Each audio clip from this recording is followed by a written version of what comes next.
Hey folks, it's Babbaginator. We're back. We're hanging out here, getting ready to head out. Or not head out. Getting ready to take a nap. That's what we're getting ready to do. We could try to make it to the next place. Let's see. What's the next place from here? Our closest option would be Misanthrope I wonder if I Island. can drop any of this gear. A bit of a long shot. I don't think we're going to try it. Okay, so here we are. Living the life. Oh, did we want to solve our... We have a water issue? Maybe that's our problem. Yeah, we could use a little bit more water. Can't make any pancakes. We can make porridge. Let's do that.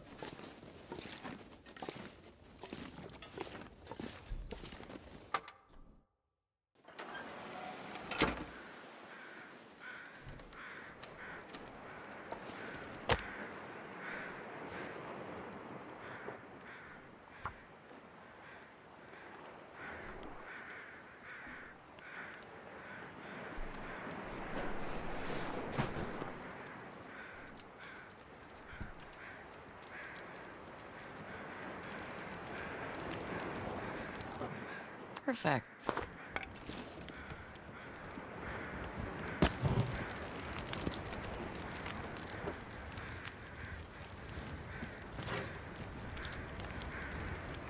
What can we cook? We can't cook anything. Water it is.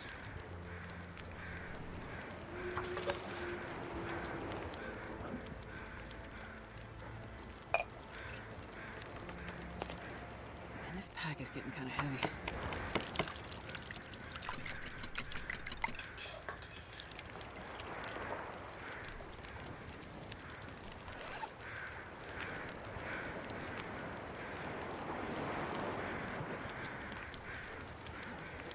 Oh, you know what we should do?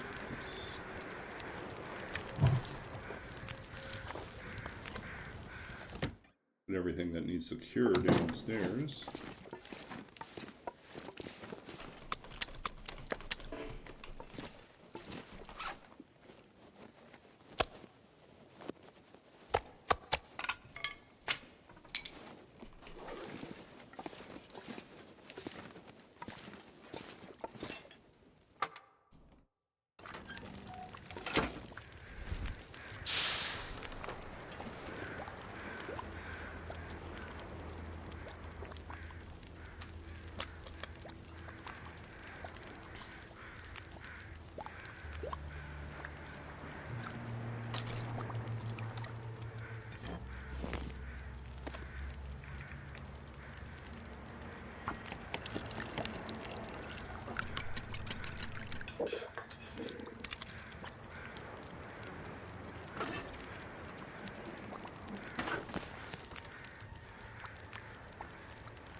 I'm not sure I can carry much more.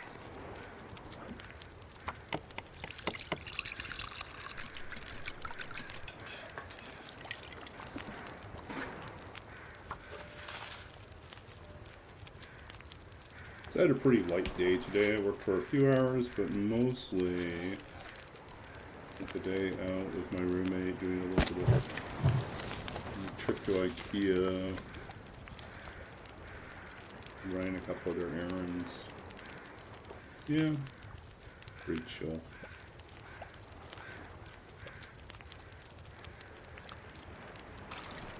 Alright, it's getting dark out here. Time to look for shelter.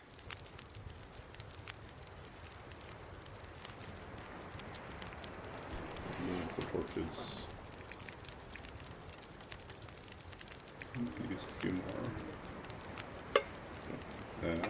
This is fully fueled.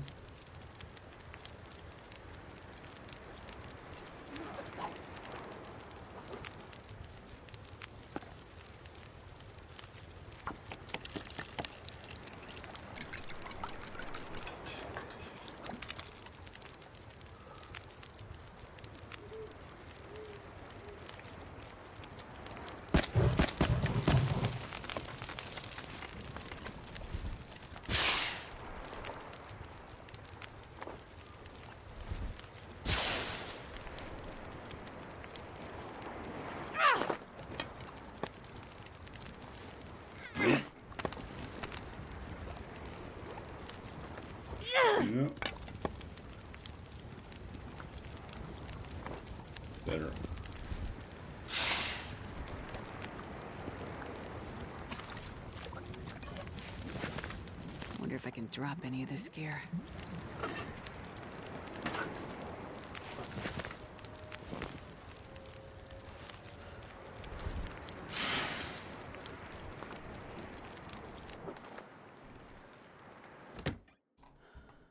Man, I am too tired to think straight.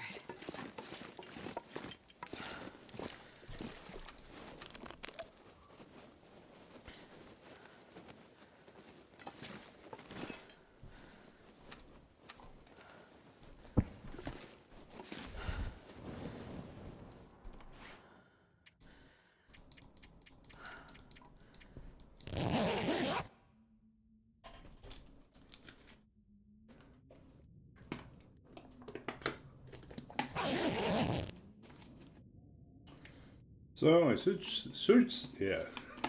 should say welcome in Raiders, welcome in stream.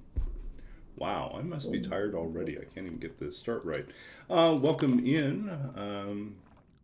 Welcome to the stream. This is Babbaginator. We're in the middle of our You Know Nothing challenge, where we have to survive on a completely randomized and unknown survival code, custom code. So we don't know what we're in for. We're figuring out as we go along. We got 50 days to do the best we can in terms of This pack is getting making kind of those heavy. discoveries about what it is, what we're dealing with.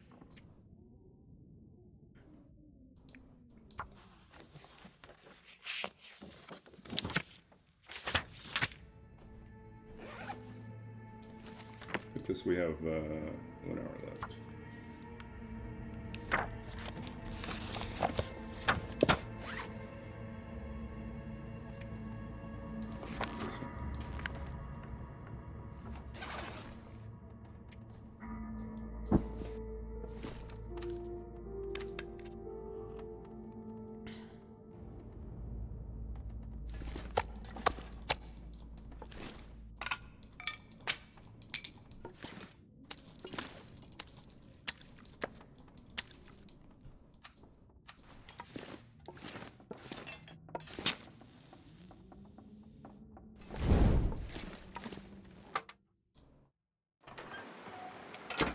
Uh-oh. We may have wasted a match.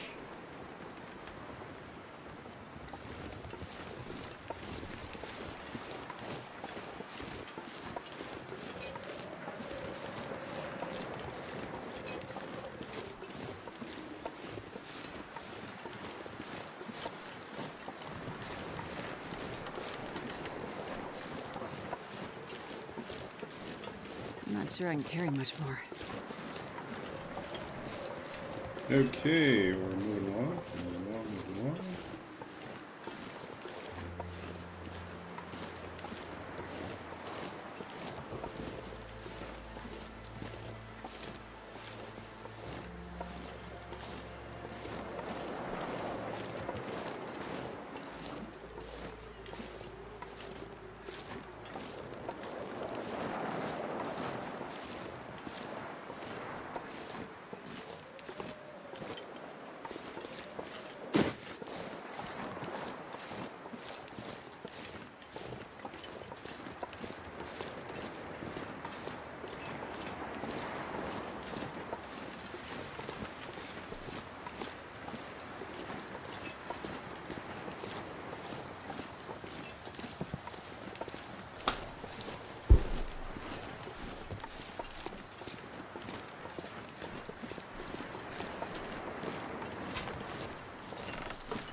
if I can drop any of this gear.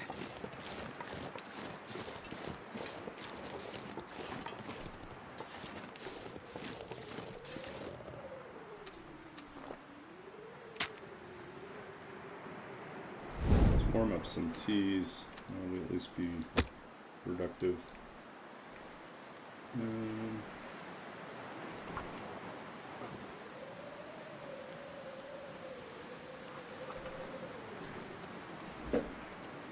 Come on, little fire.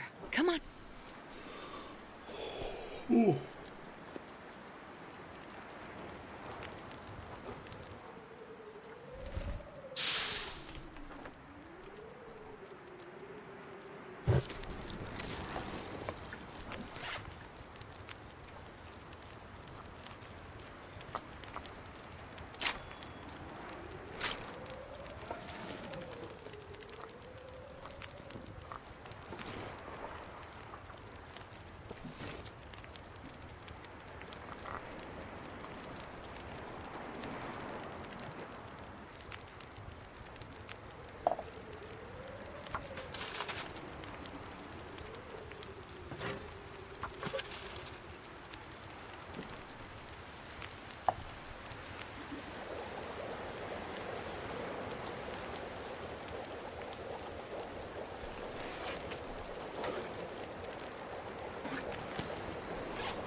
Okay, let's see if we make it through here.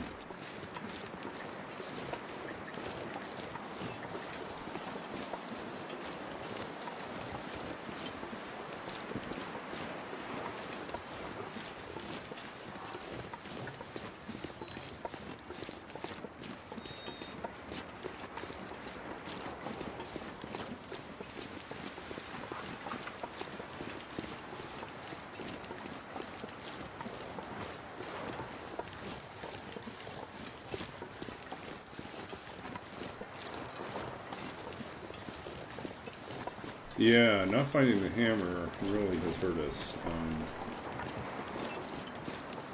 Because we really would have liked having... Really would have been nice to have forged already. At this rate, we're going to be a late forge.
Just do a quick look here to see if there was a hammer that we missed seeing on the side.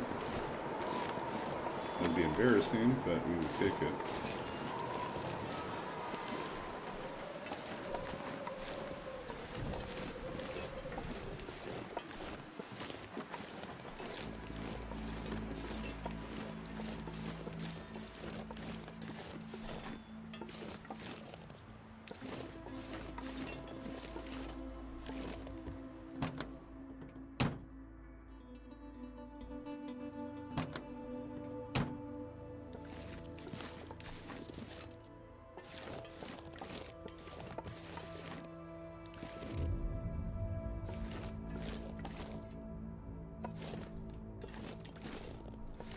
Sometimes there's a hammer just sitting on a barrel. Not this time.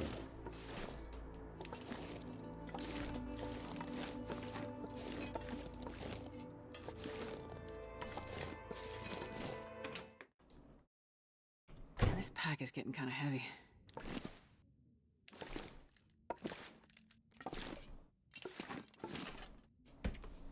Where are we at with starting set 2?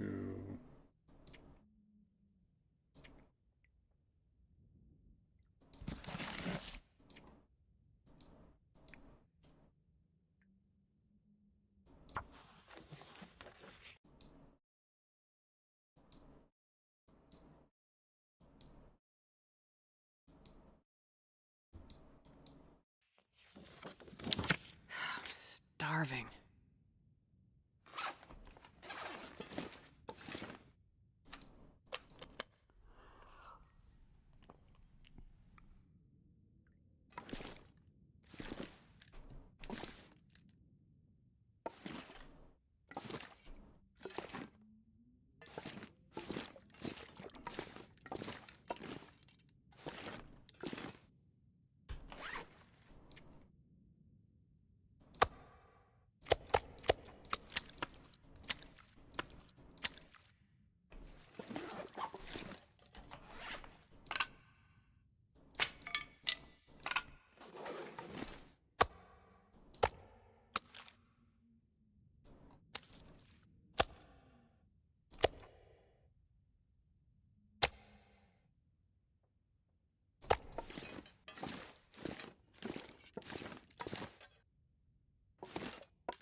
I'm not sure I can carry much more.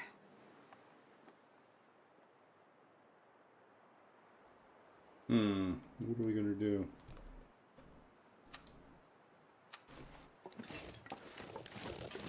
Actually, let's try this one.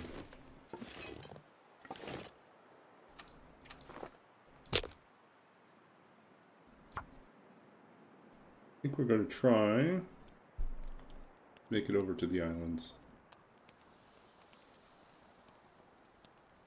Come on, little fire.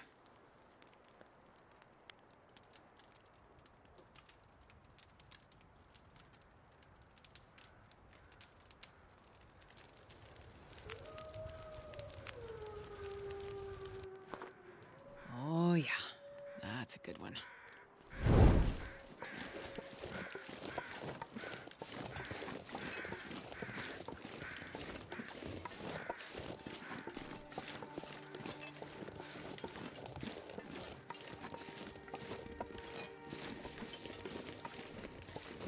Oh, look at the party out here.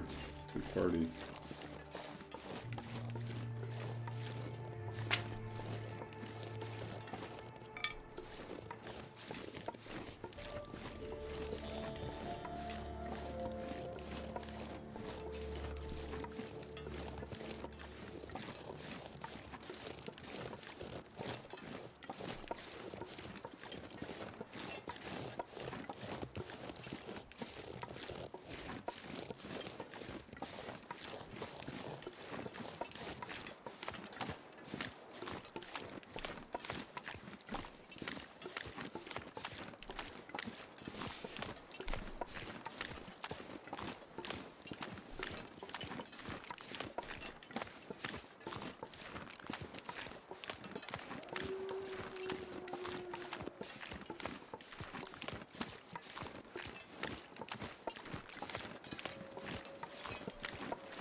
Is there no bear here? I don't think there's no bear.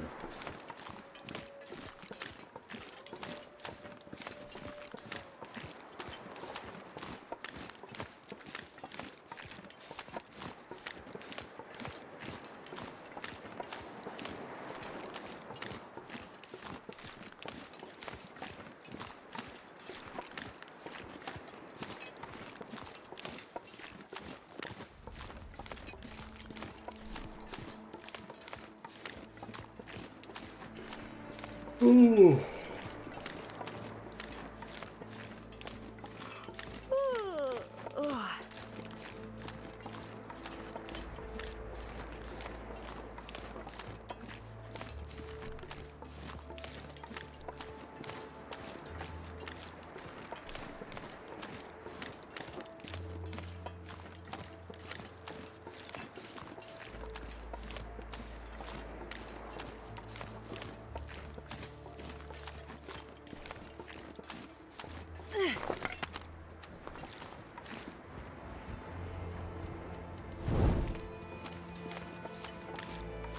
I could eat anything.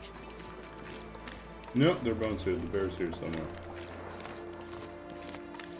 He's just out.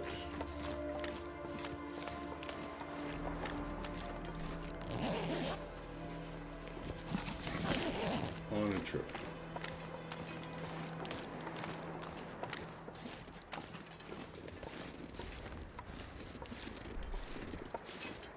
Hey, Rootbeard, how's it going? It's going pretty well. It's a kind of leisurely work day today. It's towards the end of the week. I'm mostly caught up in terms of work. I have like really just an hour and a half left to hit my quota of 20 hours. And I could work more than that if I wanted to, but yeah, so I'll spend some time tomorrow morning working, and then probably after lunch I'll just take the rest of the day off.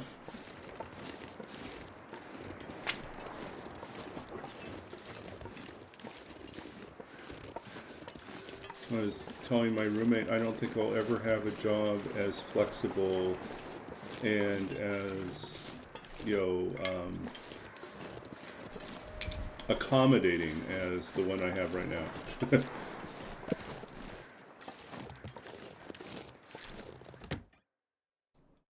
Wonder if I can drop any of this gear.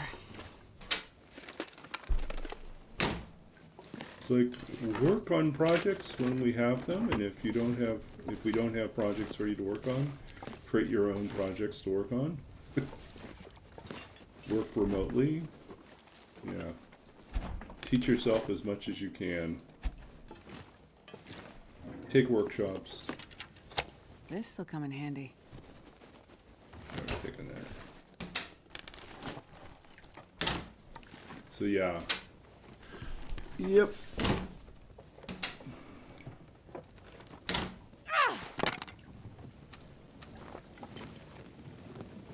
Easy life, right?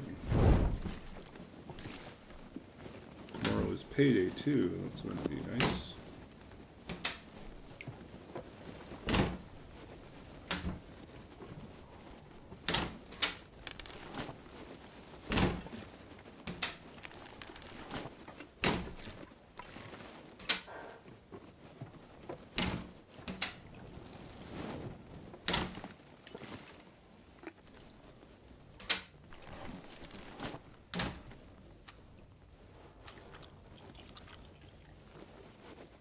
But yeah, pretty good.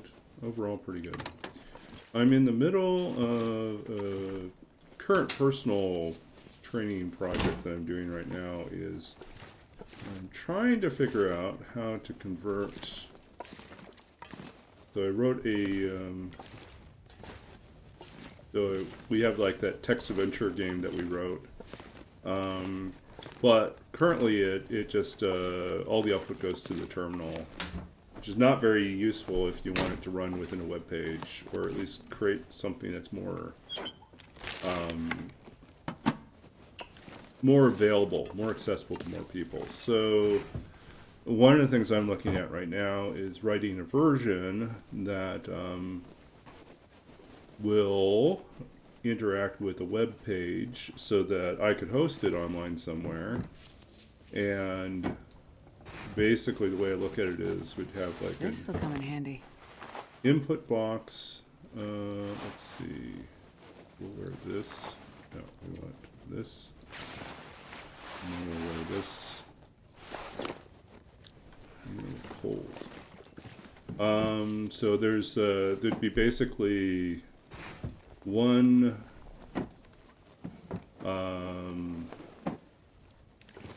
I guess text block div that is updated, like basically the Python program would send what needs to be displayed in that console or that terminal to the web page, and it would update that. And then when you type something in the input box and hit enter, it would then send it as a command to the Python program. So I'm working out how exactly to get that to work properly, but that's the plan.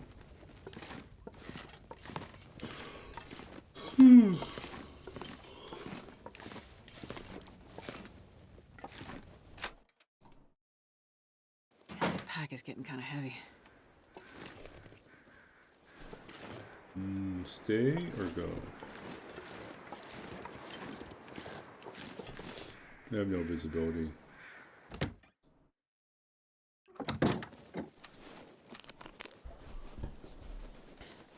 So yeah, but yeah, so I spent the afternoon with my roommate and we went back to IKEA to return something and then kind of poke around looking to see if we could fill a few more things that we needed to take care of.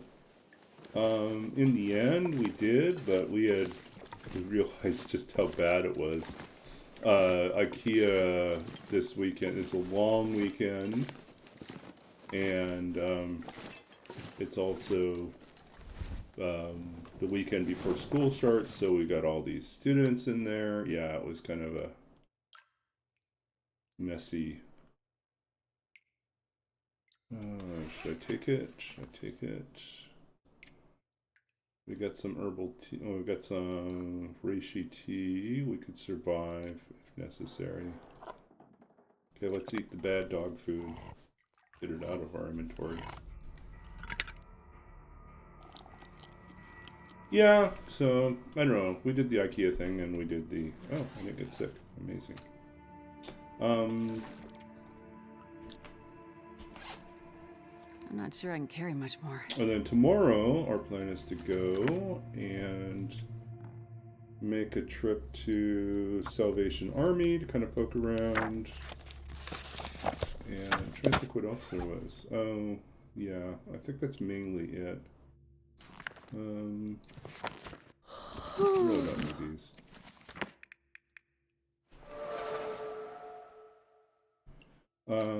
Salvation Army, and then I'm trying to think if there was anything else we were going to do. I know Saturday the plan is to go and take the public transit to downtown. We live really close to the train system, so we can just get into downtown Vancouver easily on the SkyTrain. So kind of poke around downtown. Because my roommate's new to the country, well, not new to the country, but new to Vancouver, and so might as well get a lot of sightseeing done before our classes start up and we're all busy again. But it's fun. It's fun.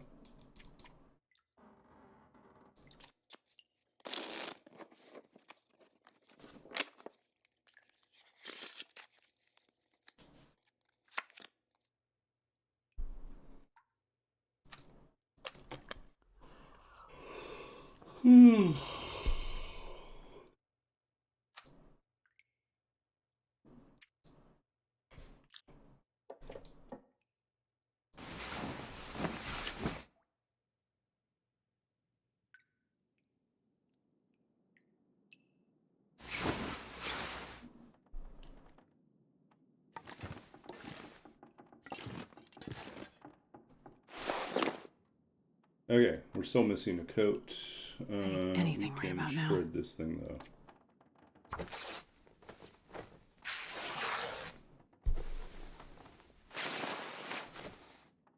This is 86. This is 91. Let's fix this one first.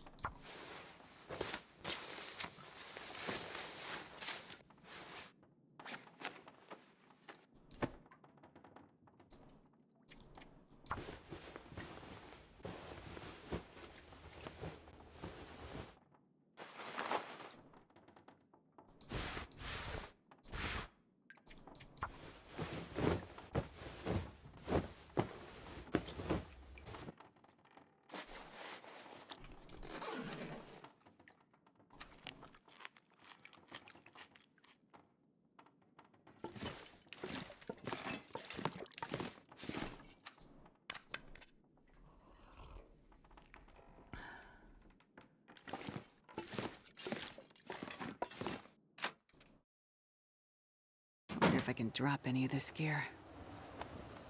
No, I don't want to face that.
We'll do it.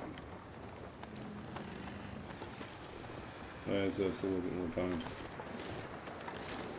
We still don't know what we're doing though.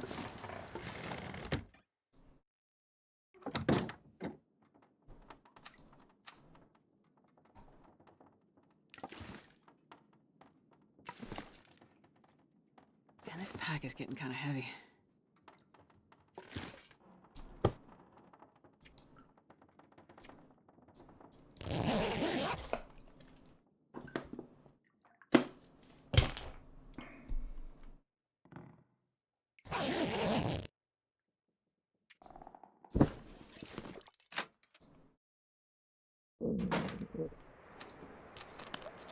Perfect.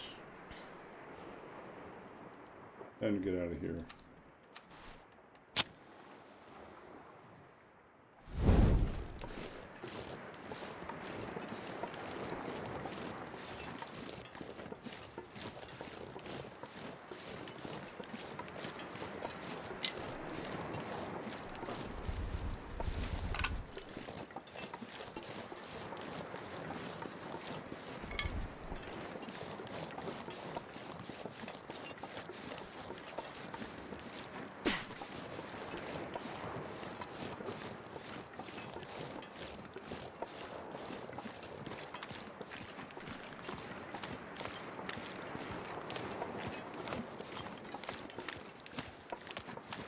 How about you, Rootbeard? What were you up to today?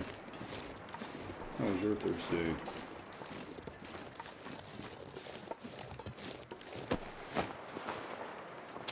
I think I can use this. Ooh, well, that was an interesting find. I don't think I've ever found an arrowhead on that guy.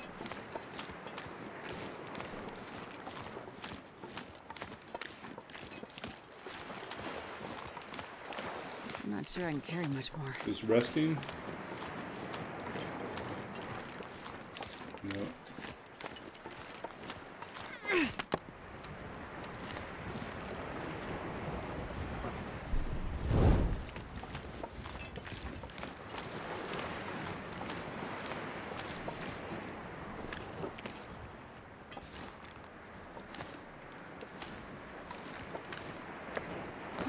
What have we here?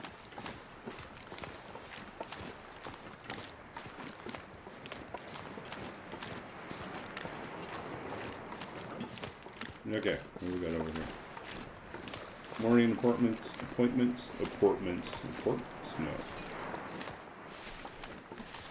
Appointment. Oh, no. Oh, we are so dead. We are so dead. Oh, so cold. Goddamn, freezing. Oh no, that was terrible.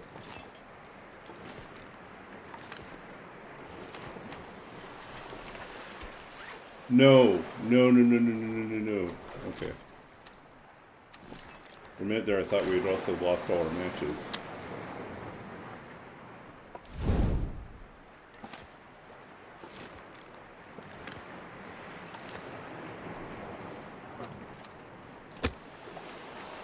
Okay.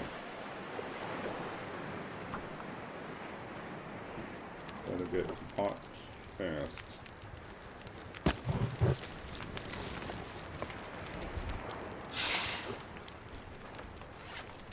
See, what's our situation now? Hypothermia, 6 hours. Clothing, situation, everything is miserably cold. You're an ice cube. Astrid is an ice cube.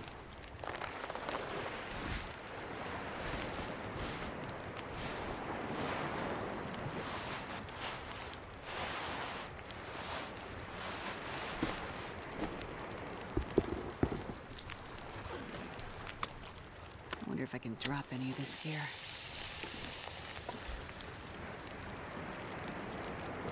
I think our mistake was we were too heavy when we went out there and it gave way early.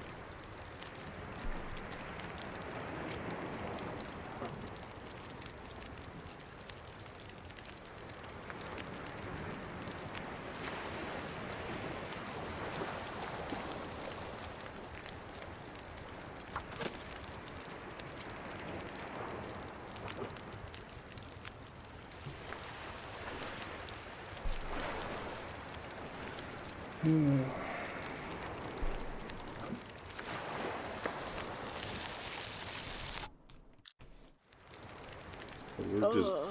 we're in the middle of draining our stamina.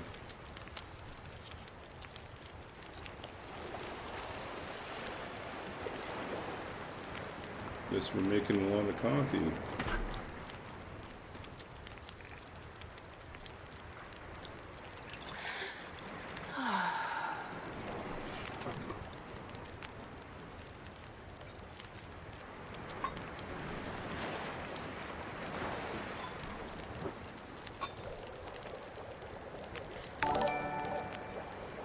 18 about. Whoa! Big raid. Welcome in, raiders. You missed the excitement. We fell through the ice. It was a classic newbie trick. We totally. We went into the edge a little too heavy, and it gave way, and we fell through. So, well, let's do a shout out here. Shout out, Tina. Let's see what you were up Butter to. for butts, butter butt. All Butter hell, butt. Master AV. Okay, who else is here? We got, wow, we got the whole crowd here. So shout out to AV. Ah!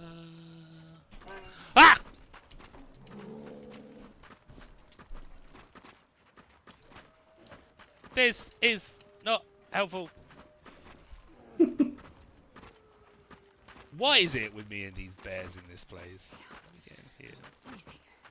Oh, it just ran through.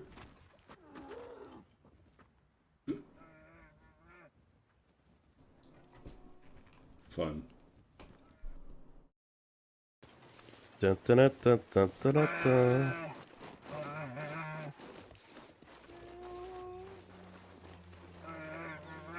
More bear action. It's interesting. That's where we're at right now. We are doing this challenge here. Updated, you know nothing, because I have a new generator. Love you, Bear. So, and this generator is pretty much like the last one. It's proof against any changes they make to custom settings, because ultimately it doesn't generate the code. It just simply generates the settings. Although there is a secondary like randomizer that will take a bunch of the random custom settings that I've done already, that I've already inputted in and gotten codes for, and put them into a list. That will probably become obsolete if they change custom settings. So, hey, thanks AV for the sub, very much appreciated. So yeah, you missed out. We walked over to that corpse, but turns out the joke was on us. We were the corpse. We fell through, got nice and wet, and now poor Astrid's trying to recover. I'm getting tired. Absolutely miserable. Yes.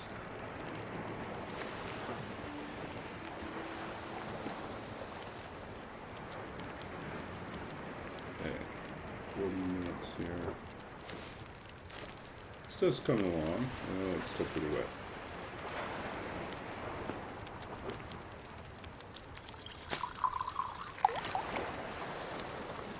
Oh, rest suit. I'm gonna faint. Yeah, not certain we can really do much about this situation here.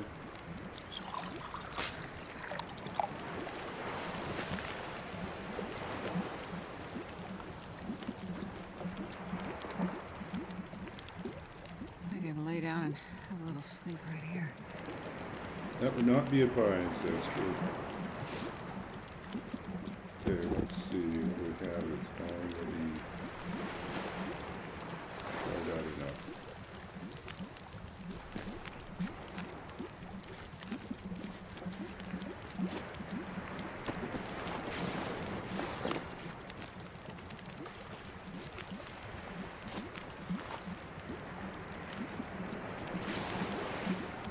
Yeah, ready for the polar dip, huh?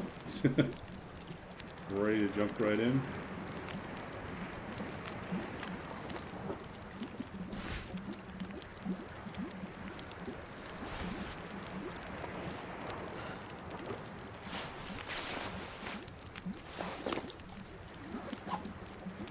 No worries. Enjoy your lurk.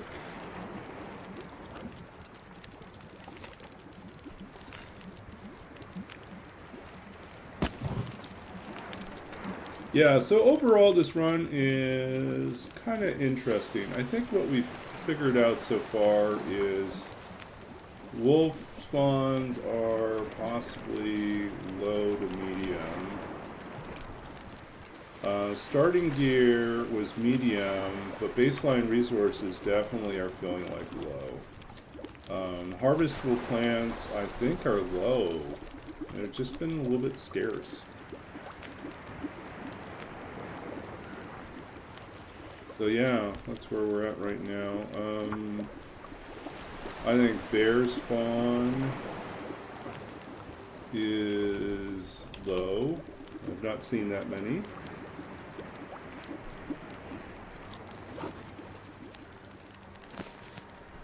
What? Another raid? Welcome in, raiders. This is a big party. Thank you, Cassandra. Hope you are doing well tonight. Or today, I guess it is for you. Monster Hunter World. Holy fuck, guys! I love the Curator's Rifle. Let me tell you how much I love the Curator's Rifle right now. That's why.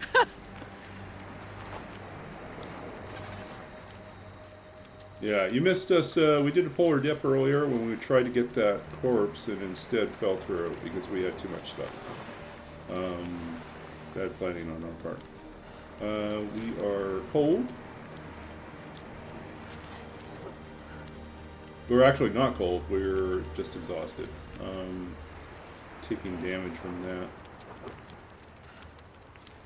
If we're super dumb, shall we see if we're super dumb and try once again?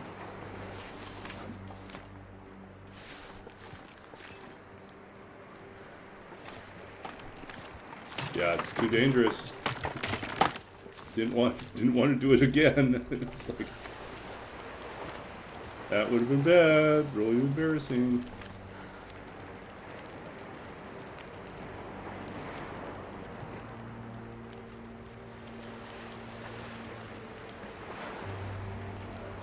Yeah, this is a weird run so far. I've not been able to find the hammer. So I haven't been able to forge. We're on day, I think, what, 15 now? Day 15. So we started off in, where did we start? Oops, wrong one. We started off in Mystery Lake Trapper's cabin. So we had an indoor spawn.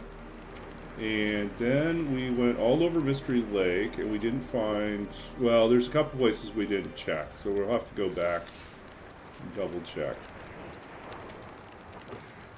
This is going to be one of those annoying runs where the hammer was at Mystery Lake, up the rope, in that section that I never checked. We're going to go up there and it'll be there. Guaranteed. So anyways, we thought we'd gamble and see if we could find the hammer in Coastal Highway, and that failed. We went to Desolation Point because we're already there. And did not get very much out of Desolation Point. Now we're working our way back. See how we're doing water-wise. We've got plenty of water. This stuff is almost done. But yeah, if you're new to this channel, I'm Babbaginator. I stream to Long Dark. I'm based in Vancouver, BC. But I grew up, a significant part of my childhood was spent in Saskatchewan, Canada. Saskatchewan has temperatures very similar, weather and temperatures very similar to what we see here in Great Bear. Although it's landlocked, it doesn't have coastal regions. It's in the Canadian prairies, but it is cold in the wintertime. Really cold. So this game, there's a little bit of this game which makes me a little nostalgic.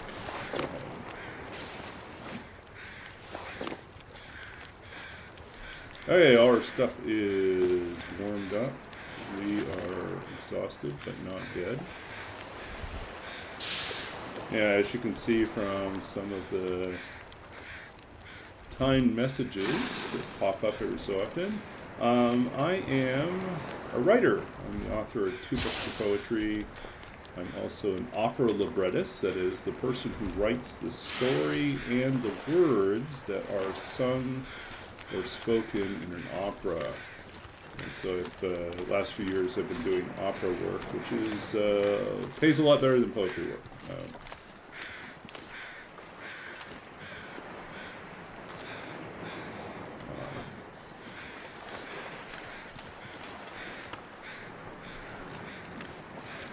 And I'm a former computer games programmer, and I'm currently pursuing a master's in library and information science at UBC. So I've kind of worn a lot of hats over the years. But right now I'm trying to put them all together, working in digital scholarship and the arts as a librarian. So academic librarian with a special focus on kind of bridging the digital technologies and methodologies with research and academic work, and helping faculty and graduate students accomplish their goals, make the projects work, give them the technical tools they need. Come up with solutions. Sometimes I write a little bit of code, sometimes I prototype things for them. Barely walk with this much gear. Oh, look! Boat.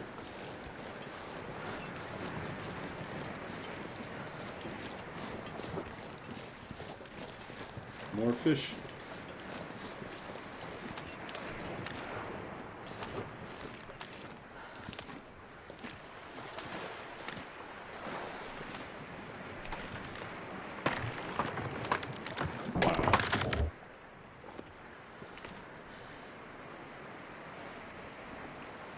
I want it, but I also don't want to fall through. We're just too heavy. I think we're just too heavy to get anything. Like, how heavy are we? We're at 40. Oh, we're so weak. That's what's throwing it off. We're so weak that our capacity, our encumbrance, or whatever, our carry capacity is all off, and so we can't actually... I think we're getting hit with a weirdness in the mechanics. Technically, it's not that we're too heavy, it's that we can't carry what we're currently carrying. And so then the ice has probably been programmed in such a way that if you are over your normal load, then the ice is weaker and you fall through. But if you are weaker, then you could go over your encumbrance, even though that same weight would mean nothing if you were at full encumbrance, full health. So I think that's a weird little thing that might, I would argue, possibly be a bug. I don't know. What do other people think? Should that happen? When you're weakened, should that make you more likely to fall through the ice? Pack is getting too heavy to Because carry. you're overburdened? Or should it be keyed into your weight as opposed to, like, the amount of weight that you're carrying, as opposed to whether or not you're overburdened?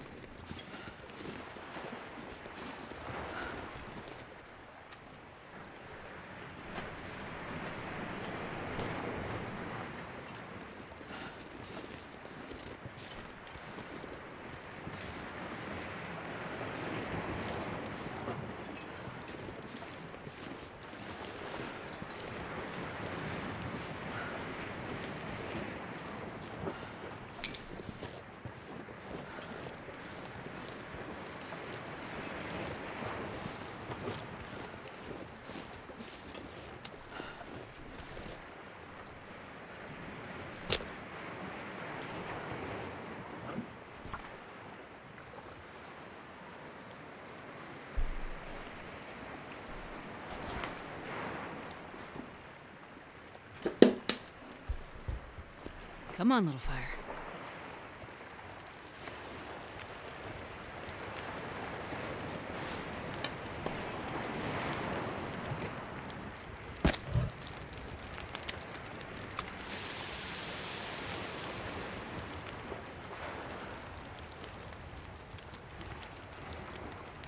I should have put that in a pan, and I could have taken a nap inside.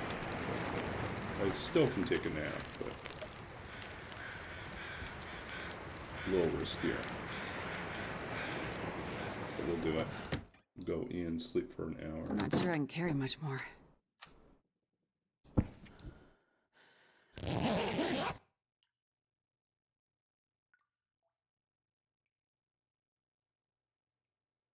Oh, come on, wake up, wake up.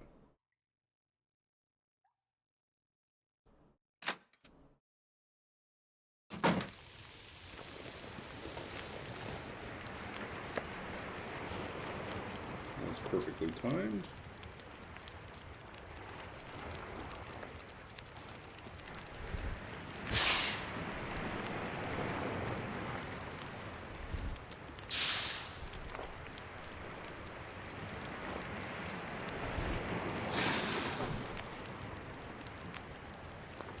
Good enough.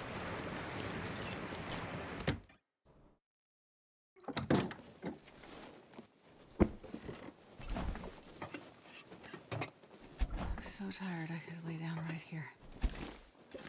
I get it, Astrid. You're tired. You're really tired.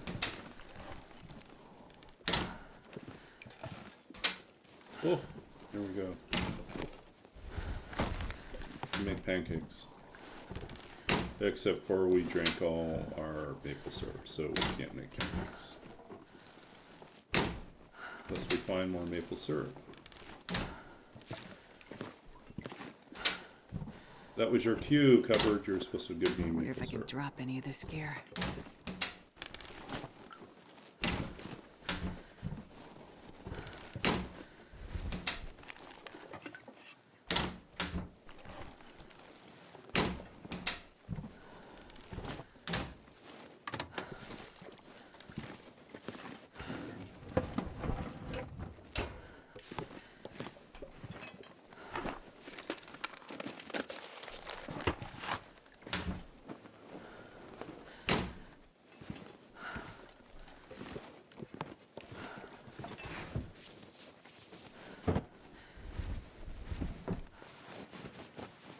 I'll take it. We'll shred that.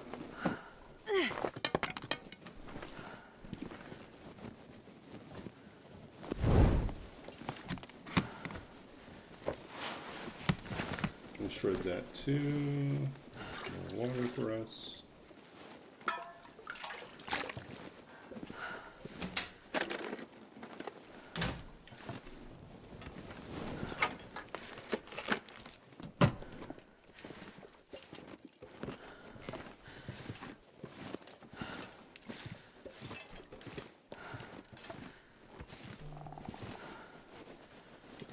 Okay, I think we'll just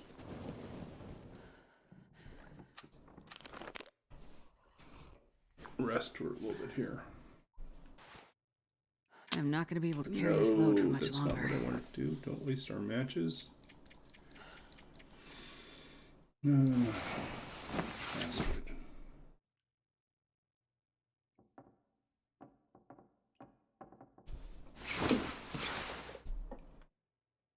Okay, we healed.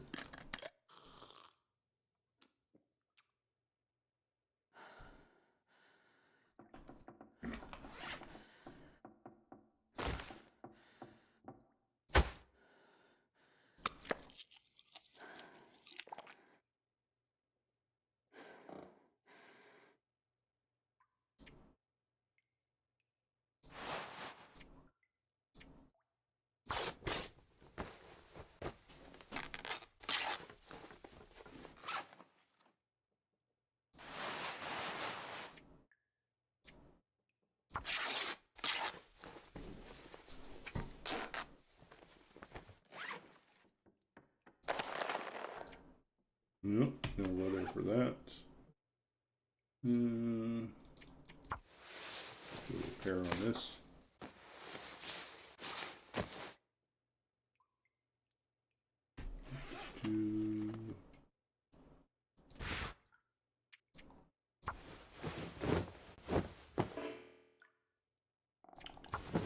Yeah, apologies. This stream would probably be a lot more exciting if we had our bow. But sadly, we are still fighting to get that in order. We actually have like pretty much everything we need, except for arrowheads. We just found one, and the knife. Yeah. So we got to get forging, but we're behind in forging. Yeah, let's see what we got over here. Anything.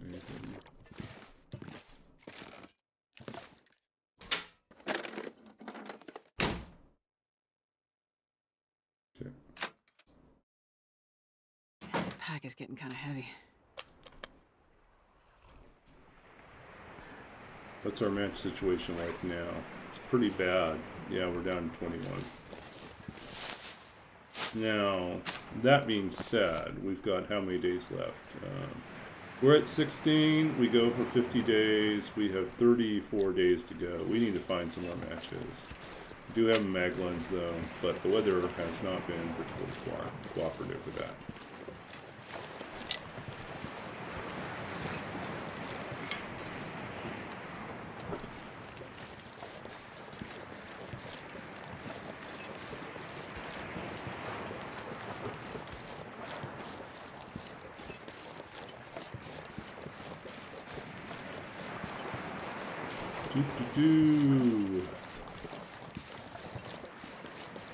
What do we got?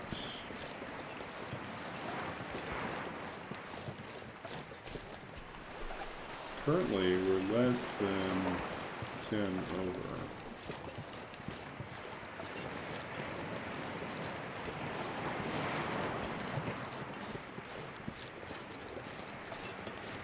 Should, in theory, be able to do beach combing.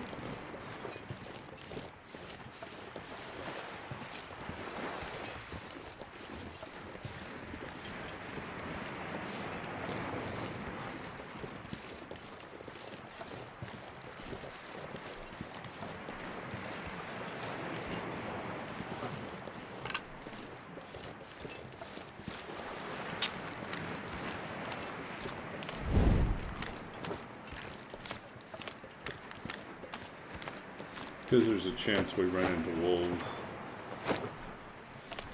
Always a chance. Don't hear them right now, but...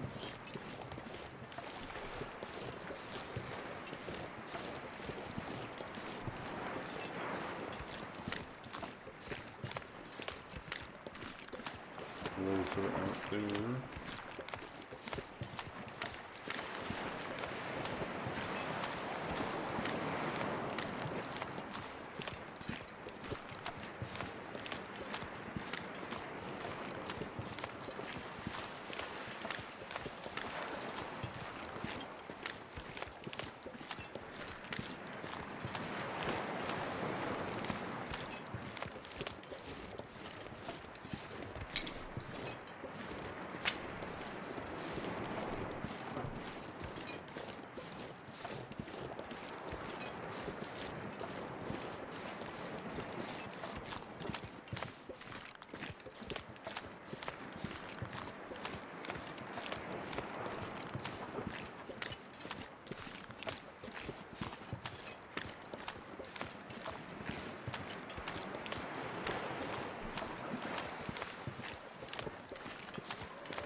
Nothing on the ice right now. Oh, there's some stuff.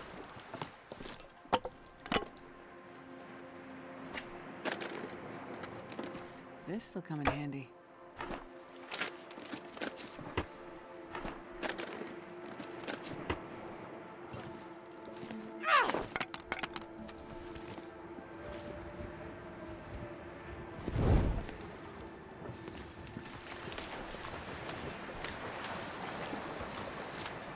What do we got over here?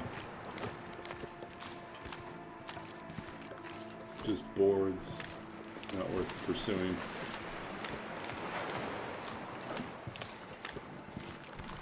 You go your way, I'll go my way.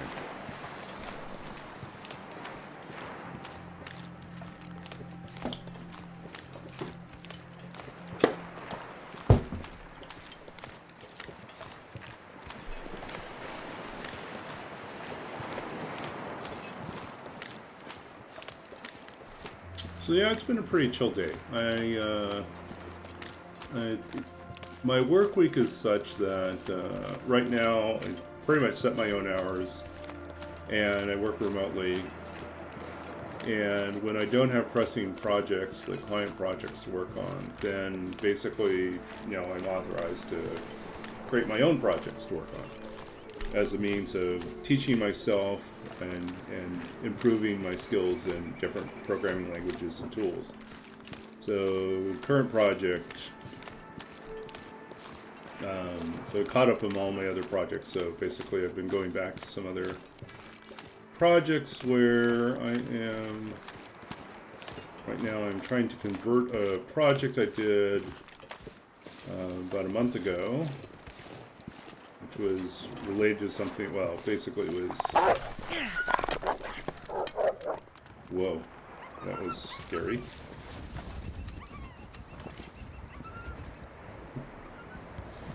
I'm not exactly certain if that was how that worked out, but I'm going to be grateful that it worked out.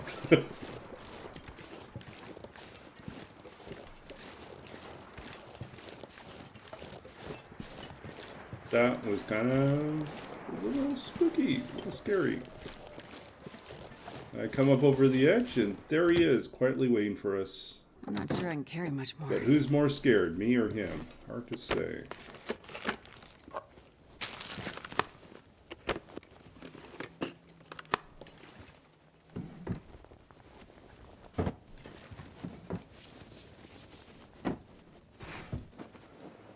Yeah, so anyways, I was saying, like, we built this text adventure game, kind of a Zork-like text adventure game, as a group project for my Python class.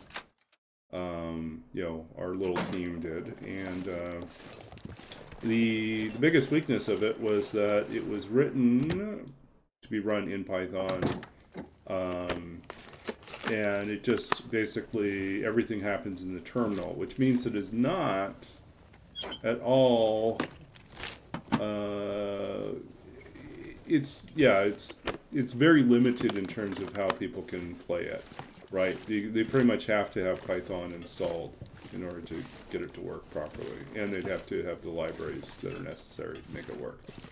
So I've been thinking about like how to address that, and did some research, and I decided I think one thing I'll try to change it, so instead of printing out towards a terminal, I print out to sort of a console object. But basically, I want to create a means where I am taking input from an input box, text box in the on a web page, and then outputting results and sending it back to the website to update, sort of a screen of sorts, a terminal of sorts. Which I think I know how I could do it, so I've been starting on that. There are probably better solutions, but I'm trying to understand it, make it work from my understanding level right now. But the text adventure game is I don't know. It's pretty small in scale, although we basically, I basically wrote a whole game engine around it, and so yeah, the main thing is just trying to make it a little bit more flexible. Okay, we don't want to go back this way.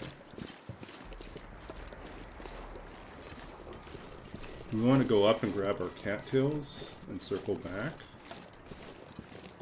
Maybe that's what we do.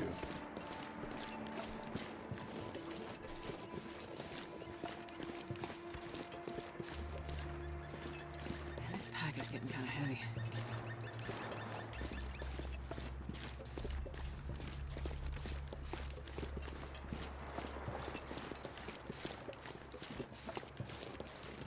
So yeah, the project earned us an A+ in the class, so that was pretty exciting. Get a really good, solid grade on that.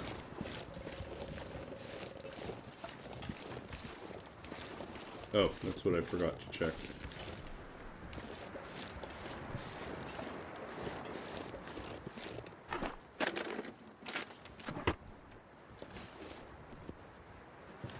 They no longer have a hammer hidden underneath here sometimes.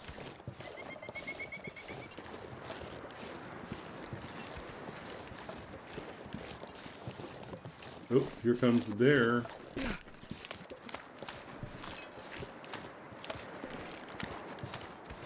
Let's just go head towards this deer instead.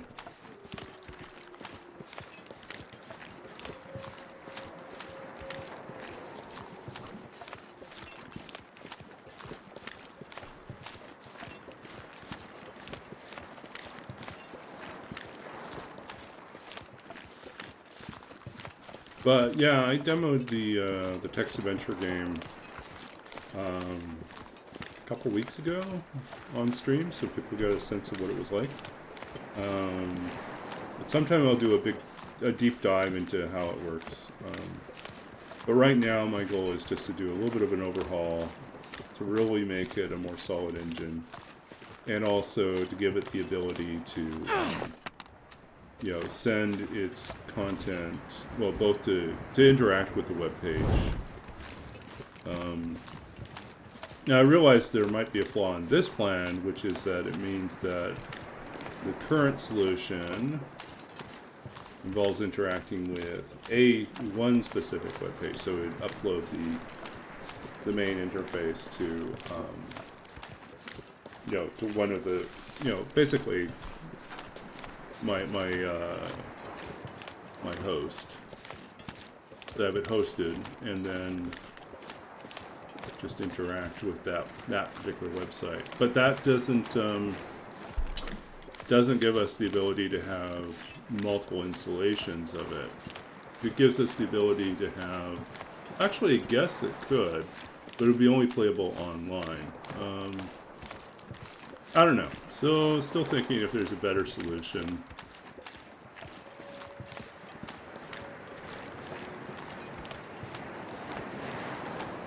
Another solution is to send the content to,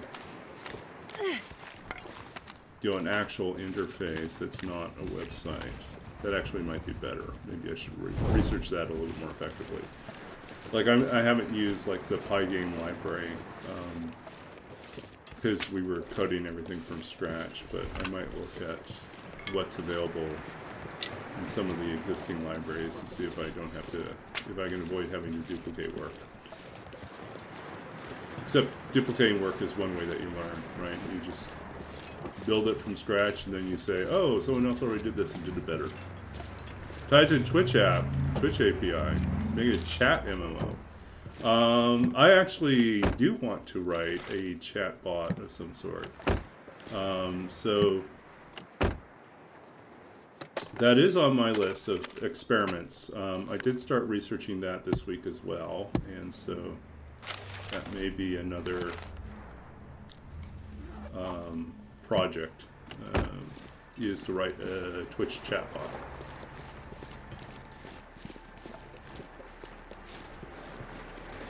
But I'm not certain, I'm having difficulty, like,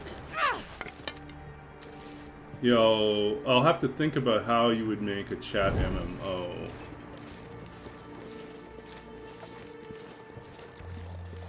Like, how does that work exactly? Is everyone playing it separately, or are they all collectively playing it through,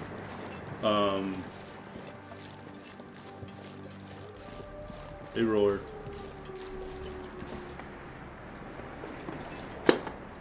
Thanks for the hydrate. Yeah, we're still alive and kicking. We had a little bit of an adventure earlier this stream when we accidentally fell through the ice and had to strip down, warm ourselves up, and then grab all our stuff and make it to cabin so that we could get a good night's rest before dying and start stamina loss. So, fatigue.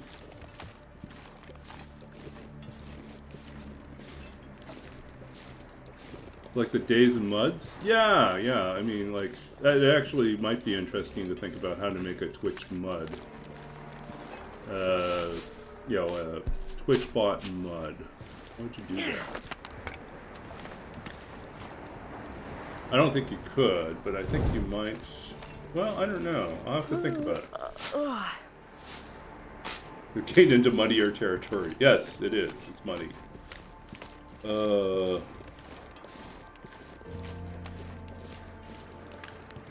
if it's a bot, I have to think about how some of those bots work, right? Like, you know how they do those kind of the raid ones? Not raid ones, but they're like the heist ones, right? So it keeps track of everyone who joins and then does something random to determine who actually survives. I mean, it's a very simple concept for that.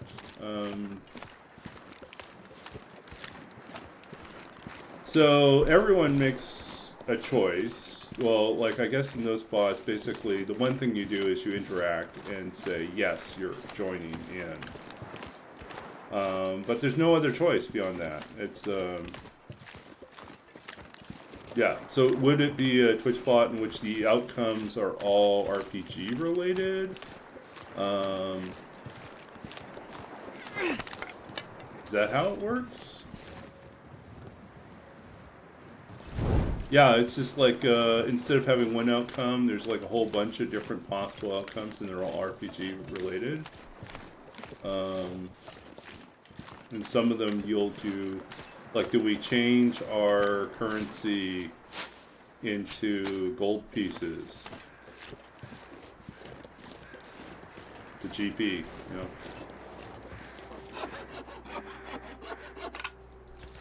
So yes, we know there's a bear, but we also saw the bear leave, so we're going in a good direction.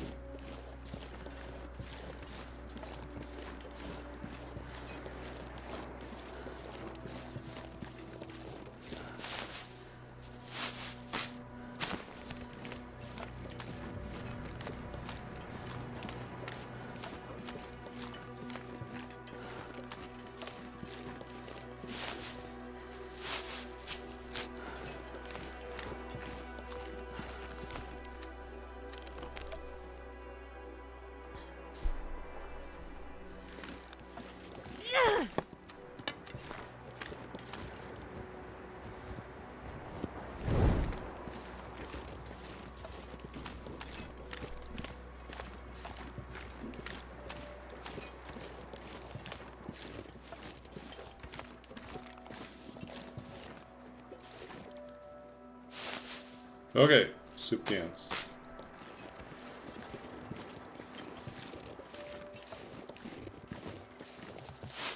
People are invested in the soup cans, so.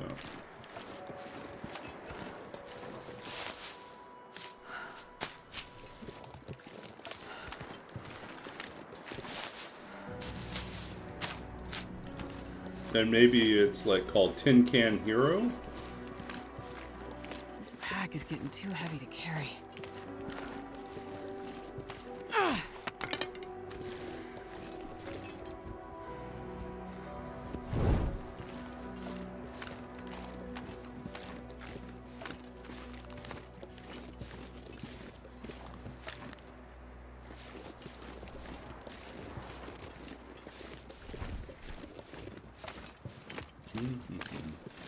Scavenger hunt.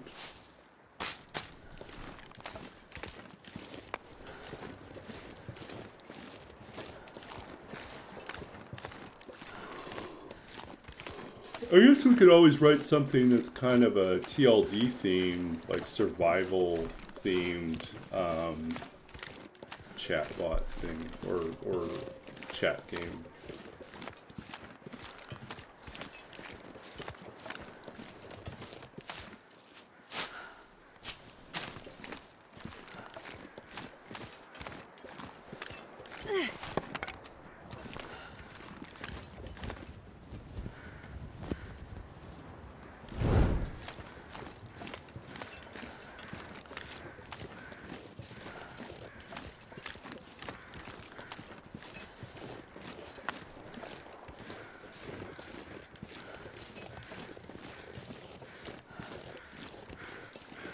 I'm not gonna be able to carry this load for much longer.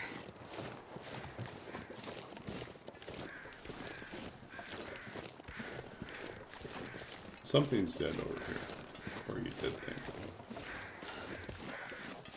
I want to grab our cat toes though.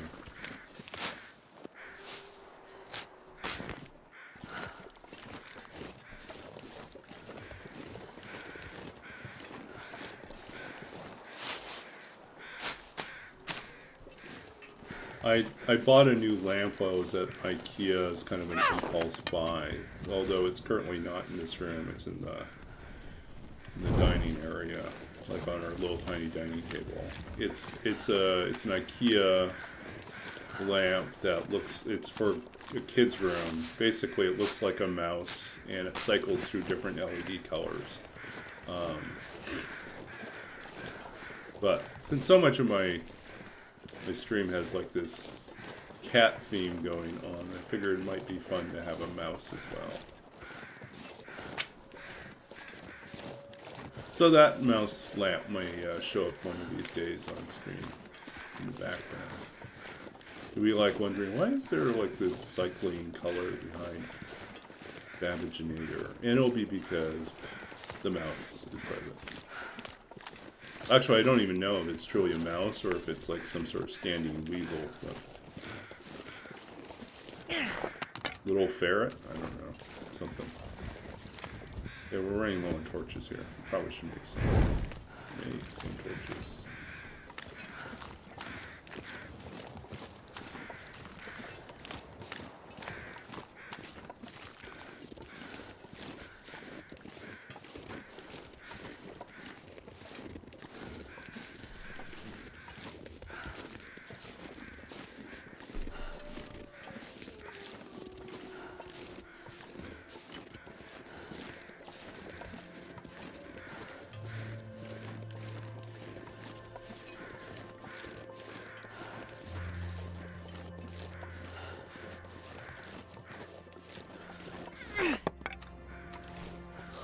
Oh, we were supposed to make more torches, not just start a fire and leave it.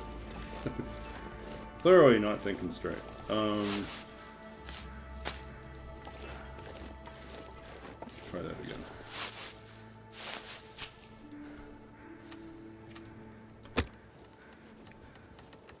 It's 38 sticks. We got lots of sticks. Salty crackers on top.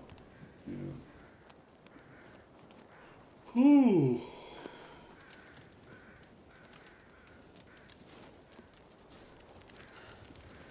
Yeah, this is the last weekend. This long weekend is the last weekend we have before school starts up again.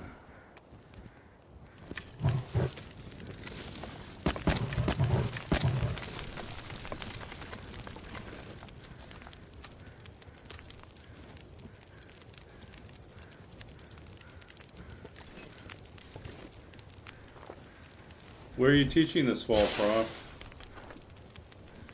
You have any interesting classes you're teaching?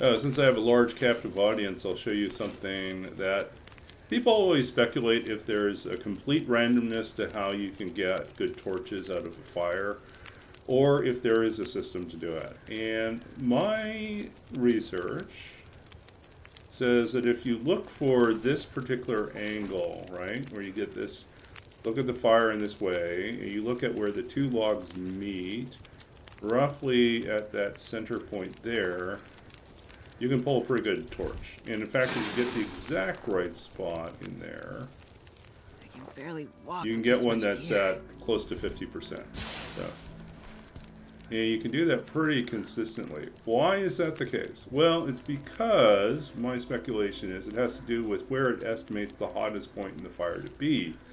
And so usually the color of the pixel will be white in there. So, you know, if you want to test this out, if this works here, you get an okay one here. But I think it's also like a combination of location and color. And if you get it off, you don't get a good torch. But like, let's see here. Yeah.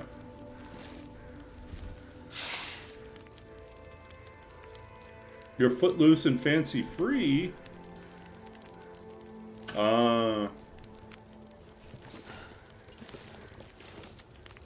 One 4-year-old. So some quality time with family.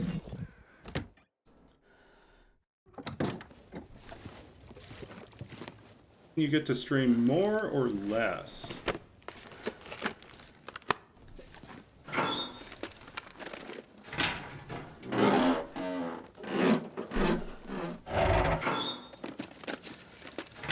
This pack is getting too heavy to carry.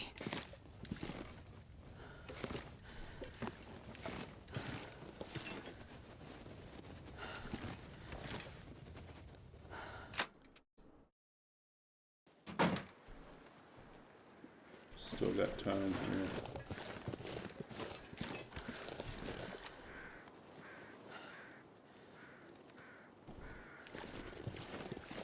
There's still fire.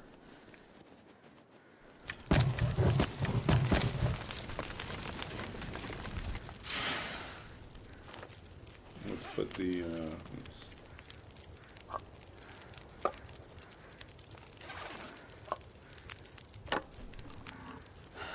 Oh, we can make bannock. That's what we can make, even if we can't make pancakes.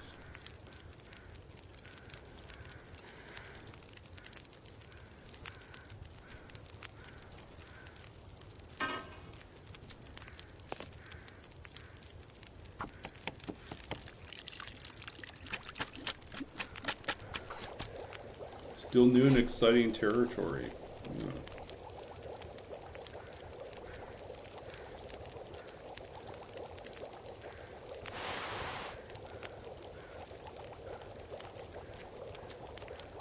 Oh, Prof, you'll get a kick out of this, I think. I have started playing I'm not a sure I little care bit, much not more. like super hardcore, but started playing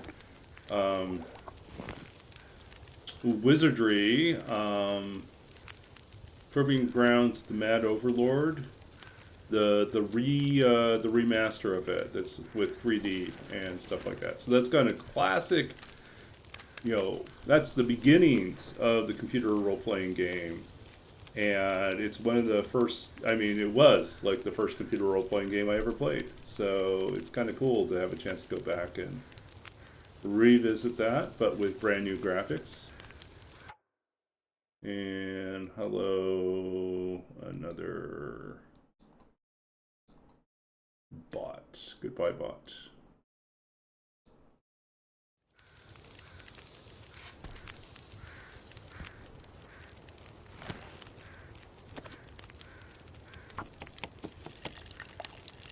I'm gonna need to rest soon.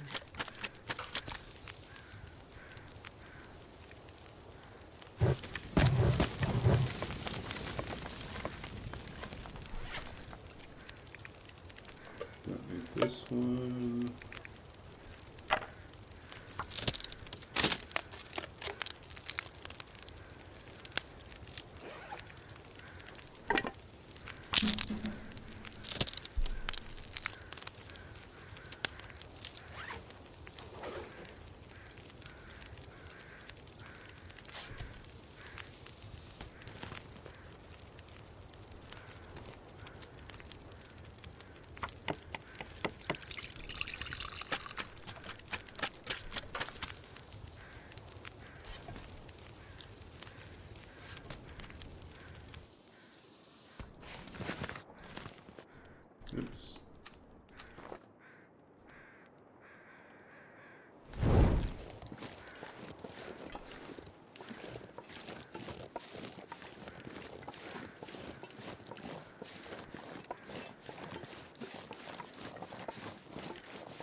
all this squawking about? What are you guys up to?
I'd lay down right here if I thought I'd ever wake up again.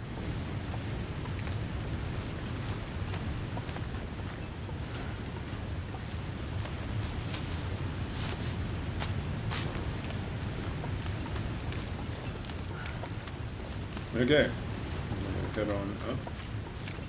So yeah, Prof, did you ever play Wizardry?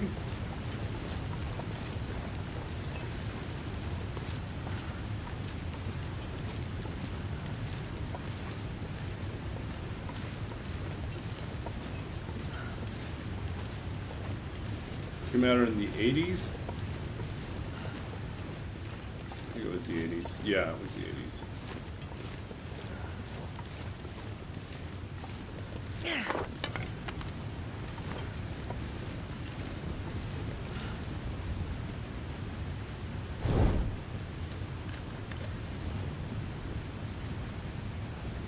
Anyways, practically no one streams it, so I probably won't stream it because I don't think there's enough interest to stream it, unless there's like a group of people that actually want to watch me play a retro game like that, or remastered retro game.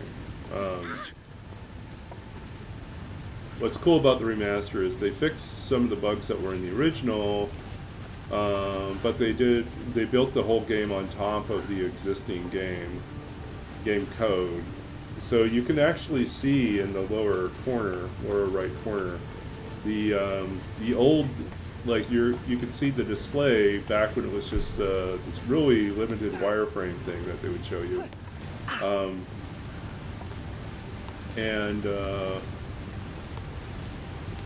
and you can toggle on and off some of the original settings, or like some of the gameplay was kind of weird, but it's part of the nostalgia of the game, so you can turn them back on. Some things have been modernized, but it gives you the option to revert back to the original if you want to play it that way. So, yeah, that's been kind of fun to revisit.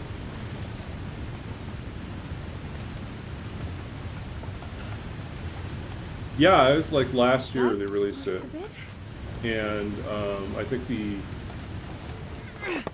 they made the early access was last year. This year it's fully released and pretty good. And they're listening. The devs are listening to the players in terms of. There were complaints that combat was really slow. It was bogged down because of animations. So they made it some of that optional if you want to speed through combat. It's pretty old school, but most like Japanese RPGs and modern RPGs owe a debt to Wizardry as being sort of the pioneer in creating this whole genre. But yeah, it's entertaining. It is kind of, well, let's see. It's not. There's no. How can I put it? There is a chance that you will have permadeath with your characters. When you die, if you can get your characters, at least some of the party gets back to the top floor. I wonder if I can drop any of this gear. Then you can pay to resurrect your dead party members, which gets more expensive the higher level the characters are. And so, we've already looted all this before. We're just tired. Ow! Okay, let's try not to get food poisoning. Success.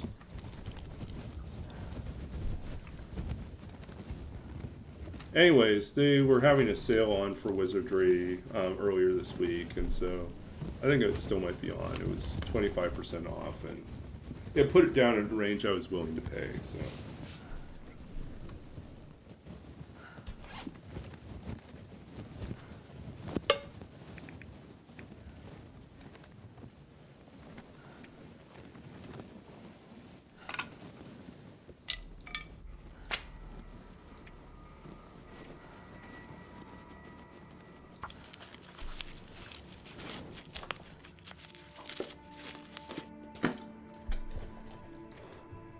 I mean, it's not Baldur's Gate, but without Wizardry, we wouldn't have Baldur's Gate. So I'll admit, mostly I'm playing it for nostalgia reasons. And really just like an hour here or there when I feel like it.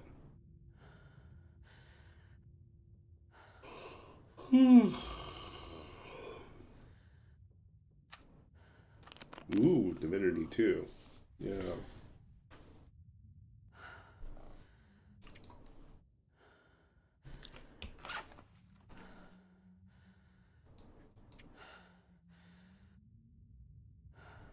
Okay, let's see. Anything else we can repair that we should repair? Let's try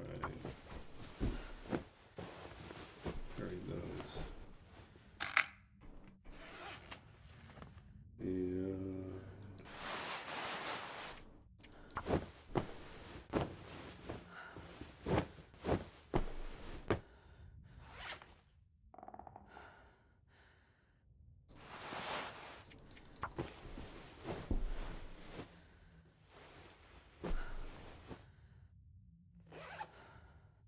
And okay, so we can ditch this one.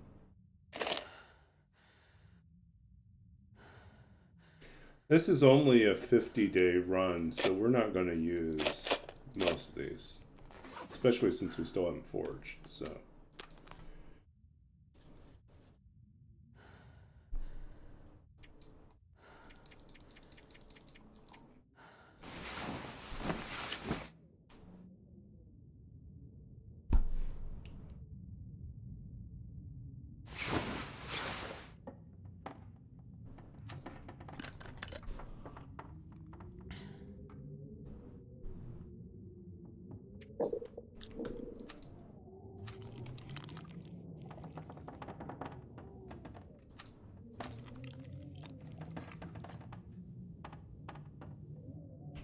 How many cattails did we pick up? Only 27. That is really disappointing.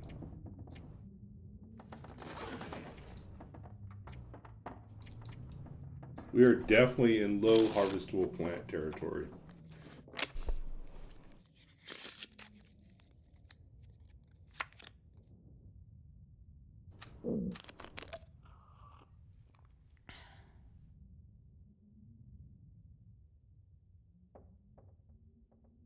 Have I tried Barony yet? I don't think so, no. You recommend it? And why do you recommend it? Man, this pack is getting kind of heavy. Okay, we already searched this way. We just want to go back to the Quonset. But before we do that, we want to go and check out. Let's see here.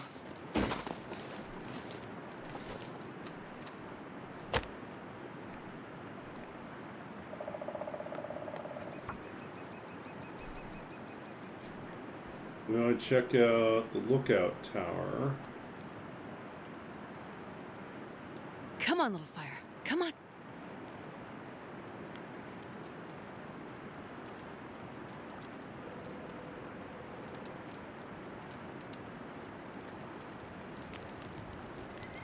See if the hammer's there.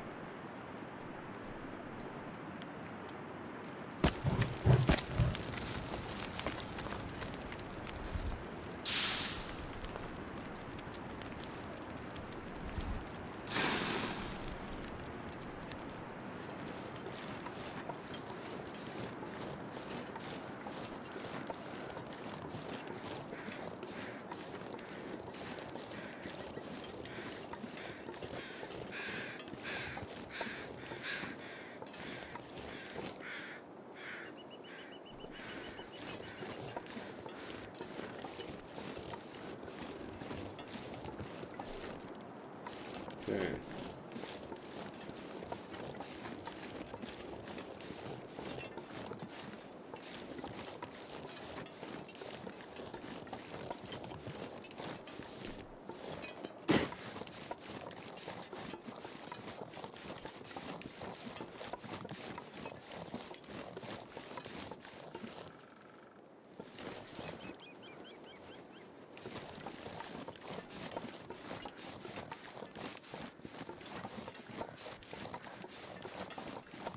I'll admit, I've struggled to feel excited about the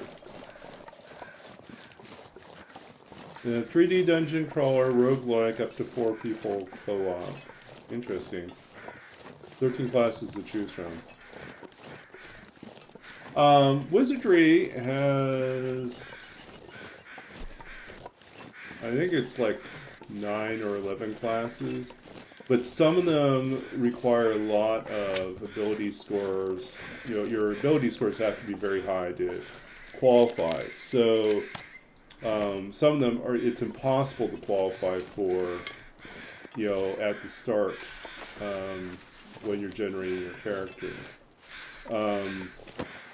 Others, it's unlikely, but you could, if you chose the sort of the legacy, the original mode for character generation, which randomly generates a pool of points, and that size of the pool is completely random. So typically it's around like 9, 10, 11, 12, but you could get an incredibly lucky roll and get 28 points to spend. So like, I've gotten a couple of those when I was generating my characters, and then others have been more like in the 18 or 19 range, which is still pretty good. Hope nobody needs this anymore. But anyways, yeah, like one of the classes is the ninja, and you can only qualify for the ninja if you're evil, and you have to have all 17s or higher in your ability scores. That's like completely impossible to achieve at first level. If you do switch to a new class, which you can do, switching to a new class does basically reset your level back to level 1. So you keep your hit points, and you keep your ability scores, but any spells that you had learned that are higher level you will only gain access to when your character level returns to a level where you can actually cast it. So it's kind of a gamble. Like if you wait too late to switch into the new I class, wonder if I can drop any of this gear. you know, maybe, well, on one hand, if you survive the encounters, earn the, you know, XP from being in a higher level group with you being the only person that's low level, then you could be carried quite quickly back up to a reasonable level.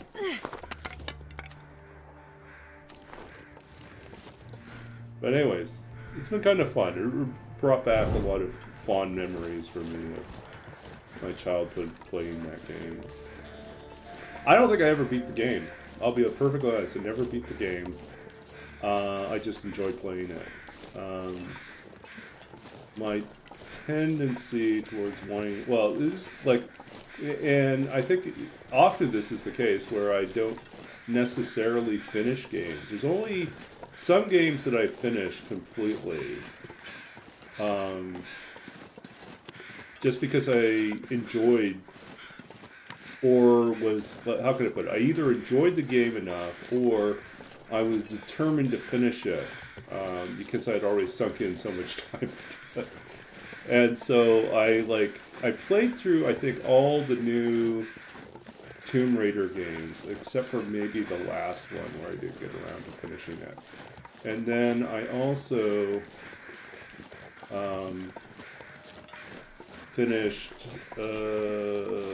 Far Cry 5 and Far Cry 6.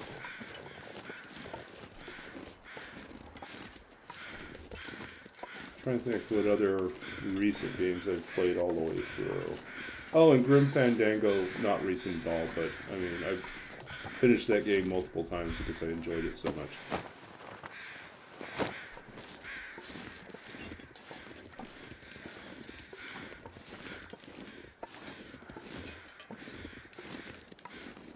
Never got to the end of NetHack. Never got the,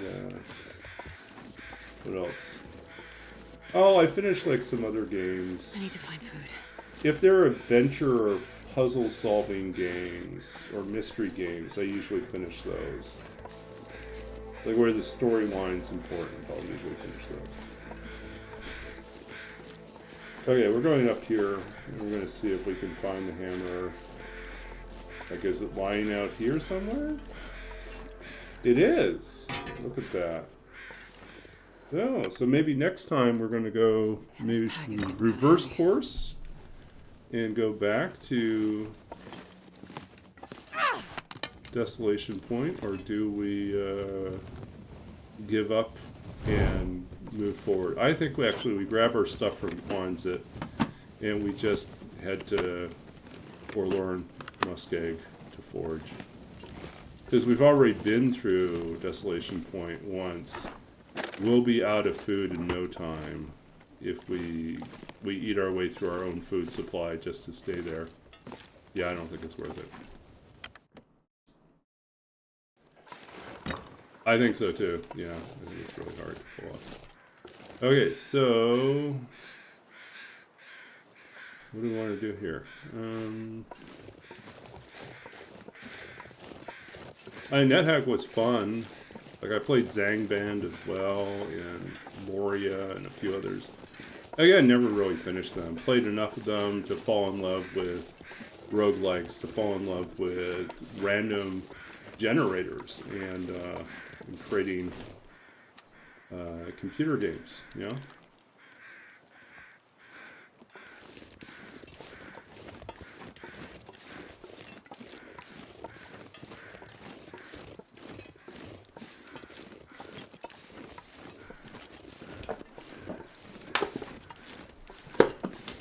I'm not sure I can carry much more.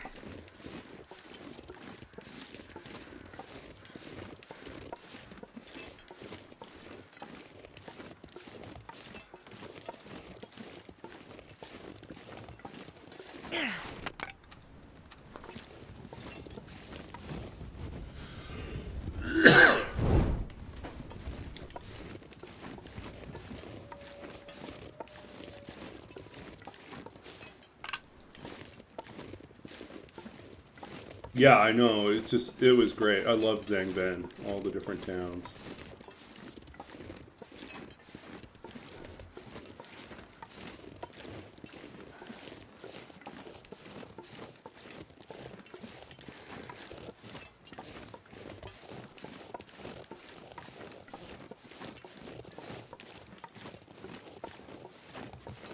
Okay, I think what we're going to do is we'll check the tower, then we'll go to the Quonset, and we'll end the stream at the Quonset.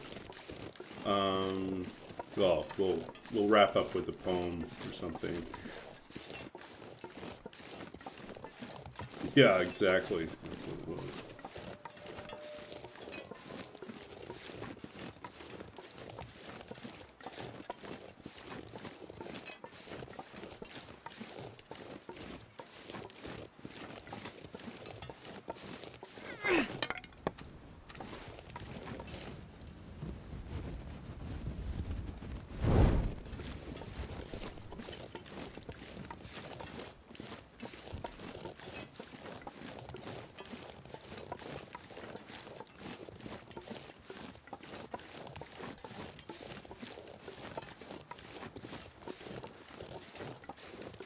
I can't believe the hammer was sitting there at the trailer the whole time. We could have gone and forged.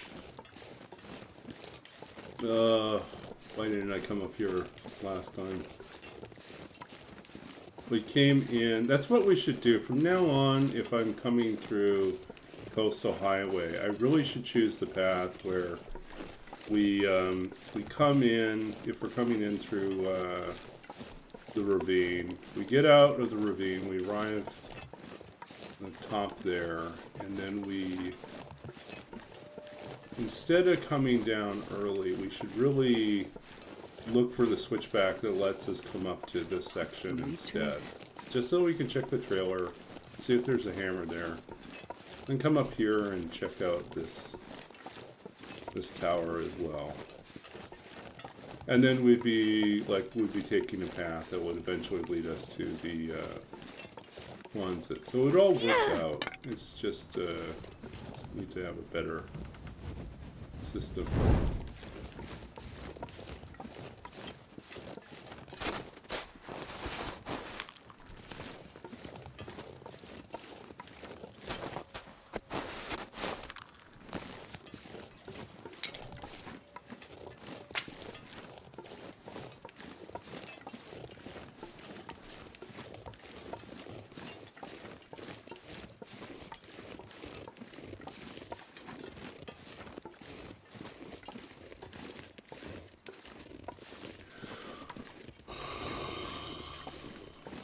Oh, let's see here.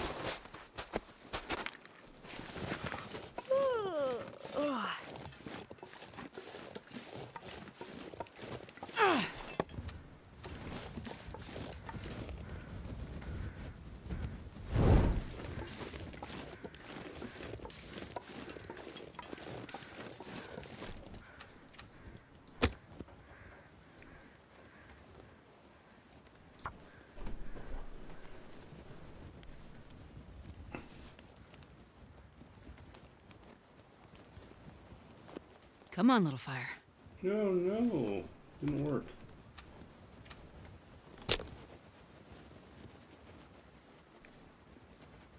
Let's see what we got here.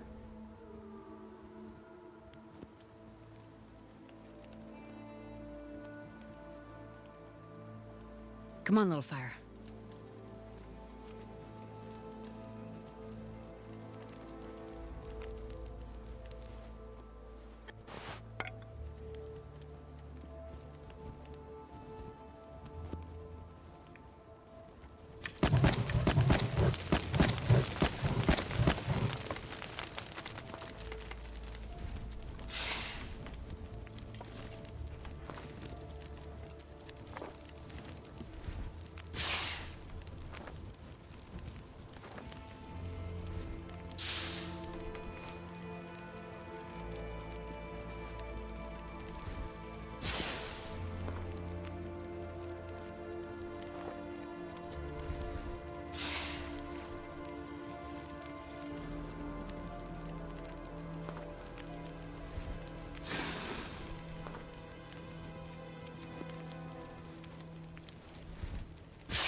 Yep. Good. Peek at the right spot.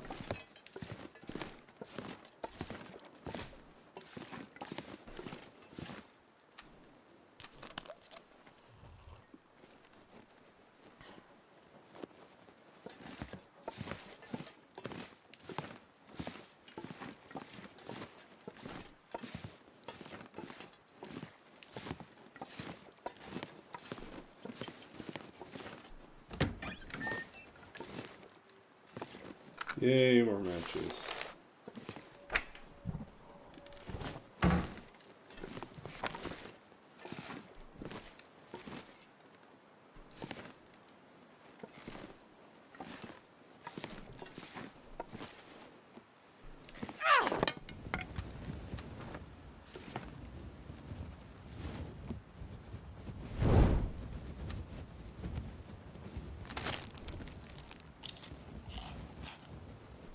Okay, let's head on down.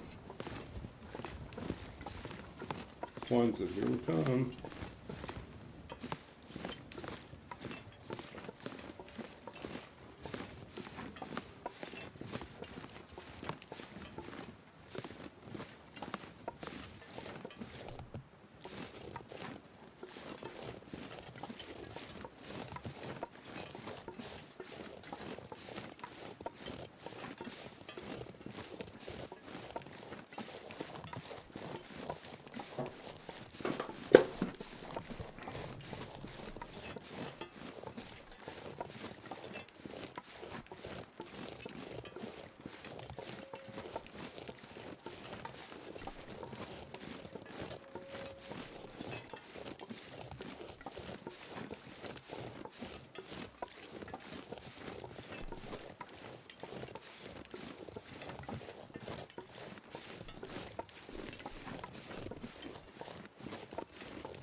Yeah, you can see the weather is starting to change on us. It will be a blizzard by the time we get down there.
Can you eat trees? Because I'm gonna eat a tree.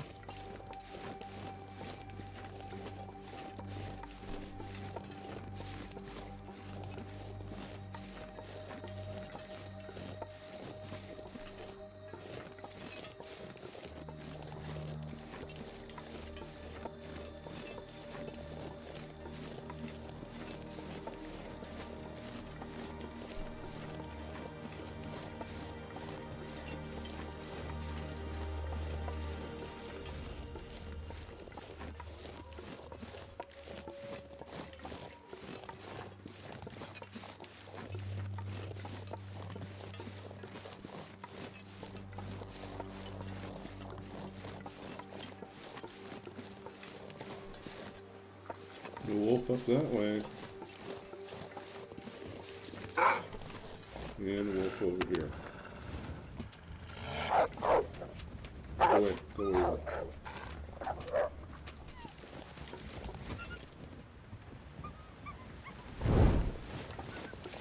Yeah, Okay, now things have gotten nasty.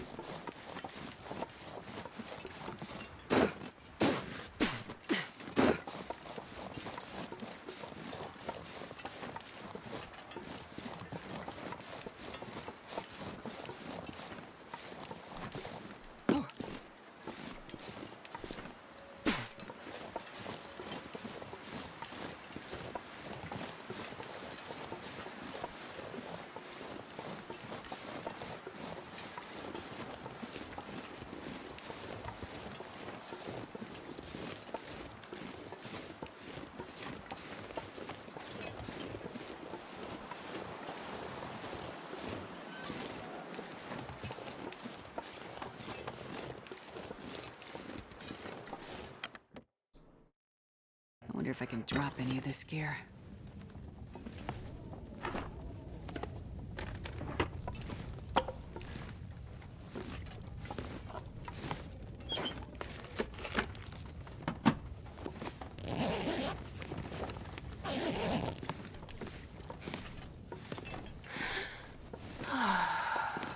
Nothing. More useless genes. Do we want to run to the Quonset?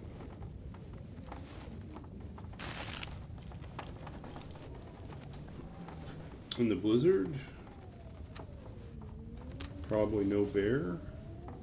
Probably.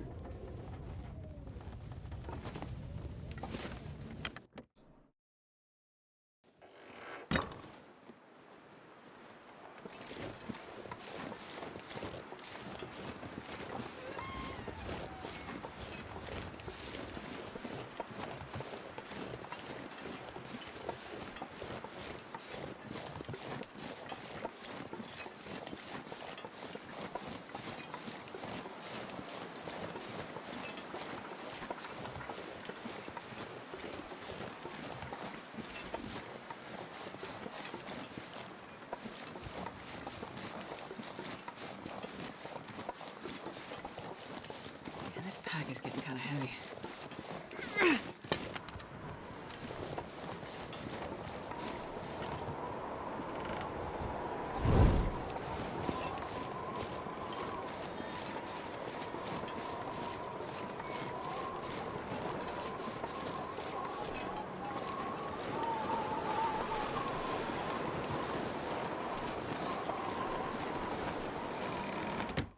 Somehow we managed to keep the torch and all that.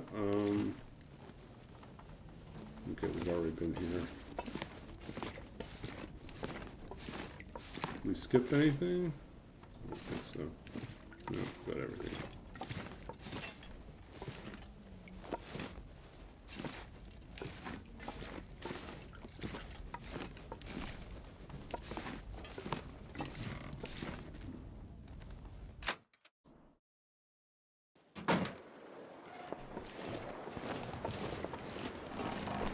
There's that.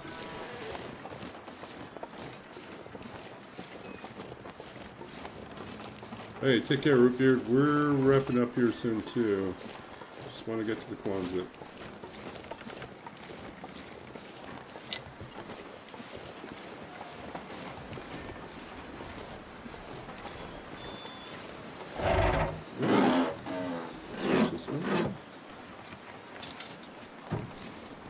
I'm not sure I can carry much more.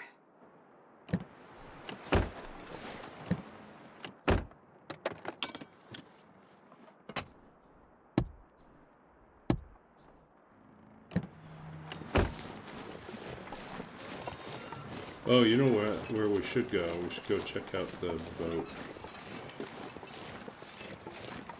We're gonna leave some stuff in here and then go loot the boat cache.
can drop any of this gear.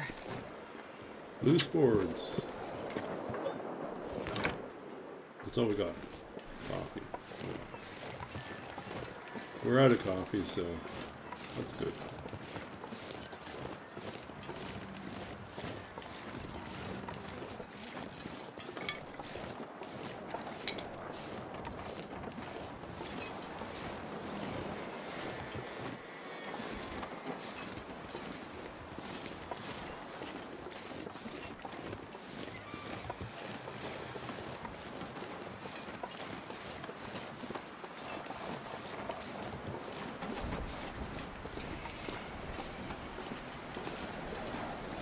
I think I need to lie down.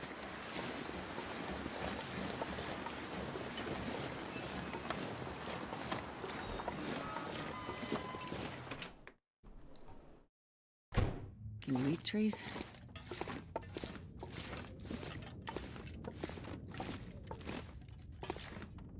These are almost all cured. These are cured.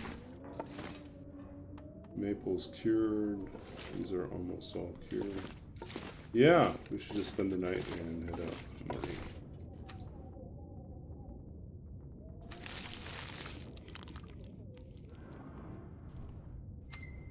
But also, yes, we don't have enough food to survive. Trip to This pack is getting kind of heavy. trip to whatchamacallit, to dust to Hibernian, well, not to the Riken and back. Yeah, I don't think that's gonna work.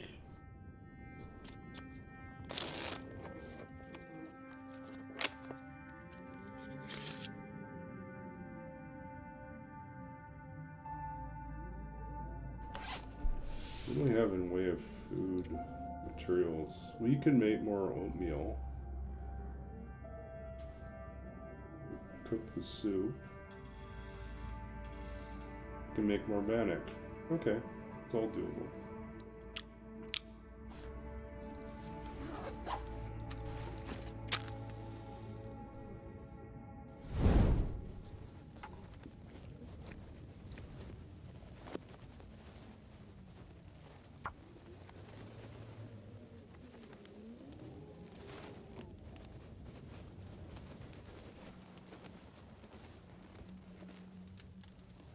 Come on, little fire. Come on.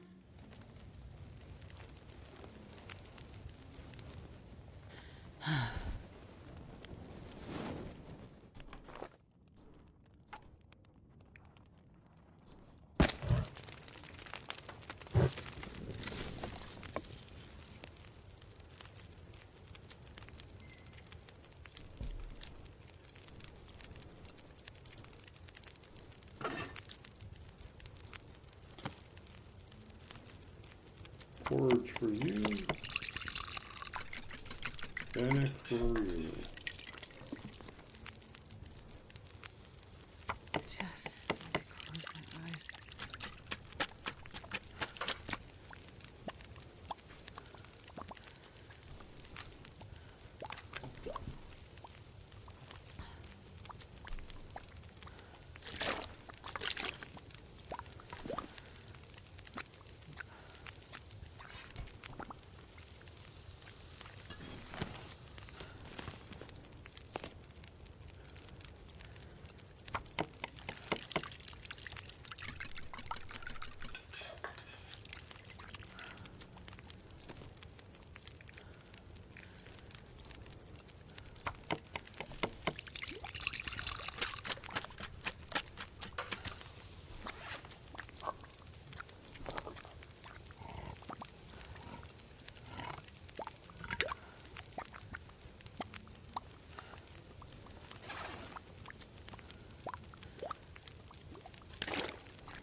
Okay. So next stream, we are going to book it out of here. Go to Forlorn Muskeg and Forge.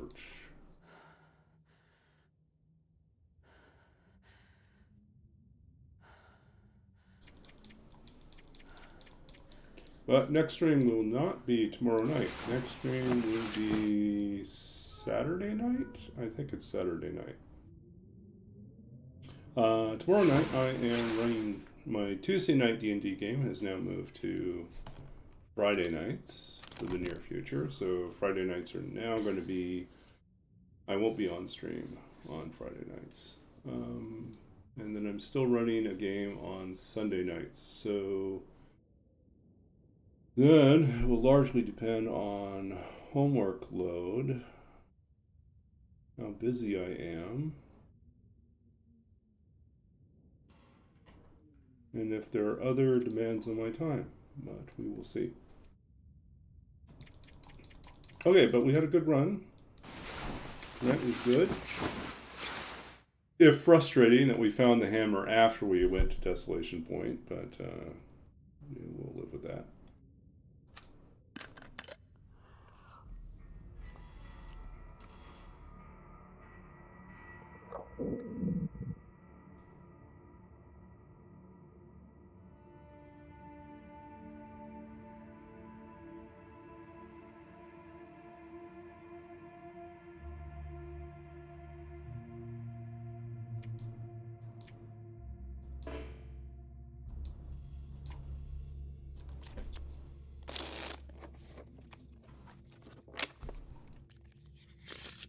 Okay, saved.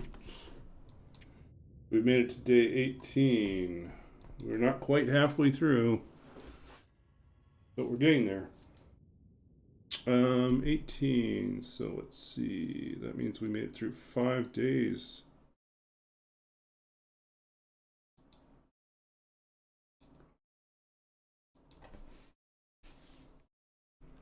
Five days tonight.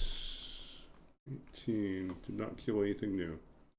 Okay, so we're going to wrap up. Well, we're almost going to wrap up. We're going to do one more thing, which is if you're new to this stream, one thing that we do at the end of every stream is I read poetry. So we're going to read something, and we will choose something. Ooh, random poem chooser. Include. Okay. We'll do that. We'll do include. This comes from my second book of poetry, Babbage's Dream, published by Sundress Publications in 2017. This is a book that revolves around the history of computers, the life and struggles of Charles Babbage, 19th century computer pioneer, and modern programming languages and spaces. So one of the things I do is I take programming terms and reinvent them as lyric poetry. This one is entitled Include, which is the command or the thing, the keyword that you use to include or import in the contents of an external file or library into this particular spot in the code. Include.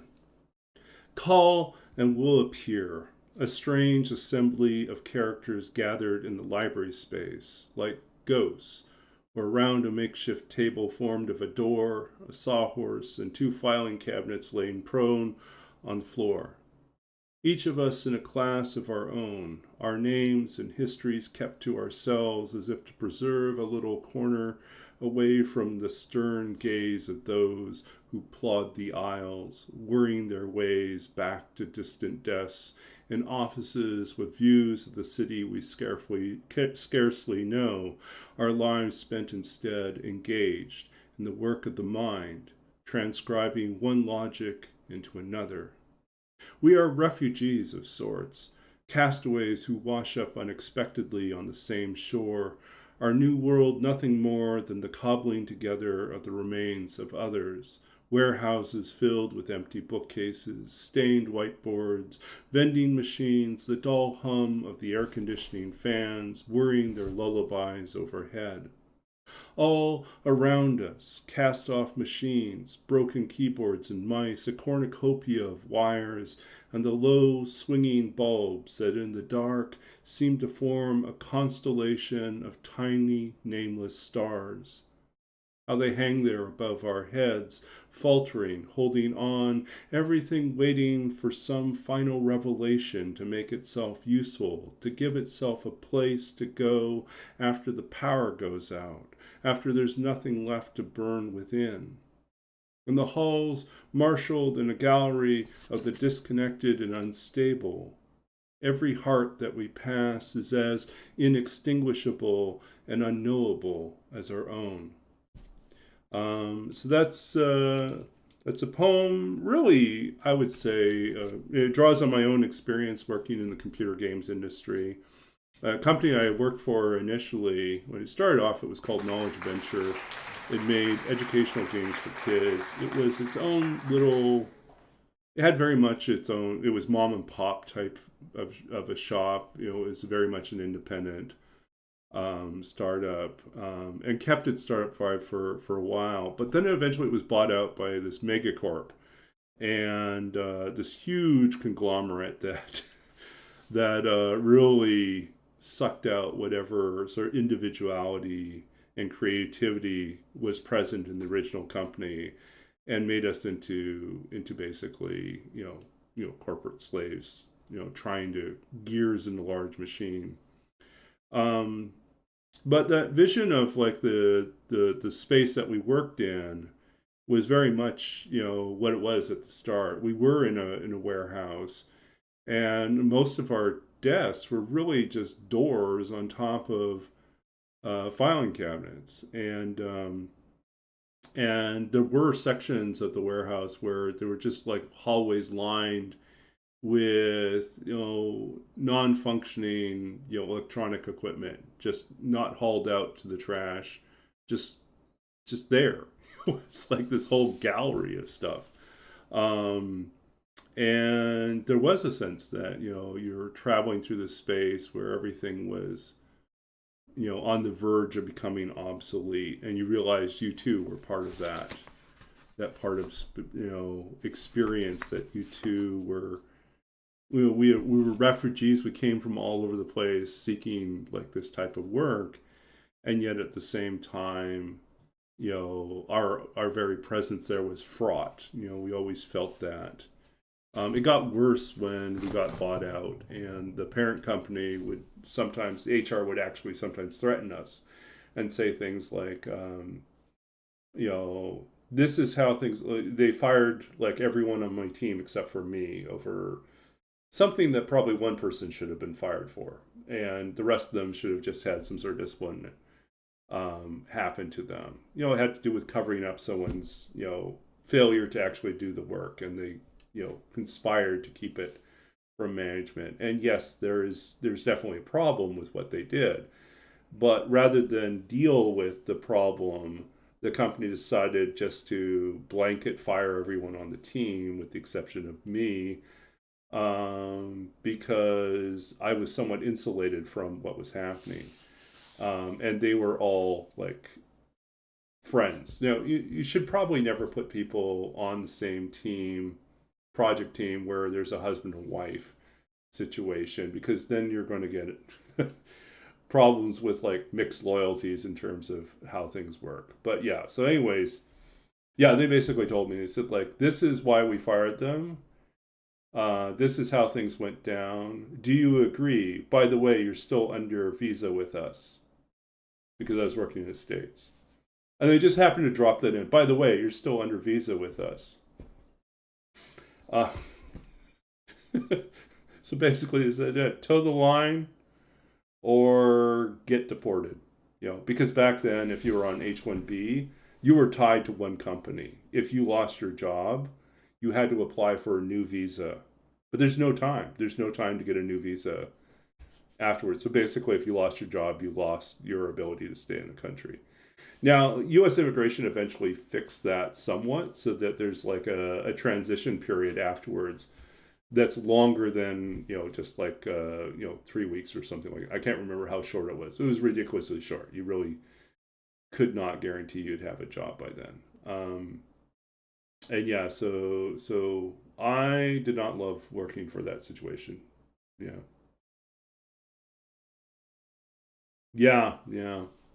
Yeah, we went from having corporate culture where we celebrated birthdays together, and like there was always cake, every month they would celebrate everyone's birthday in the company, and to like a situation where they just, it was always the message that we were not truly important. We were replaceable, always replaceable, that we were simply a means to an end for them.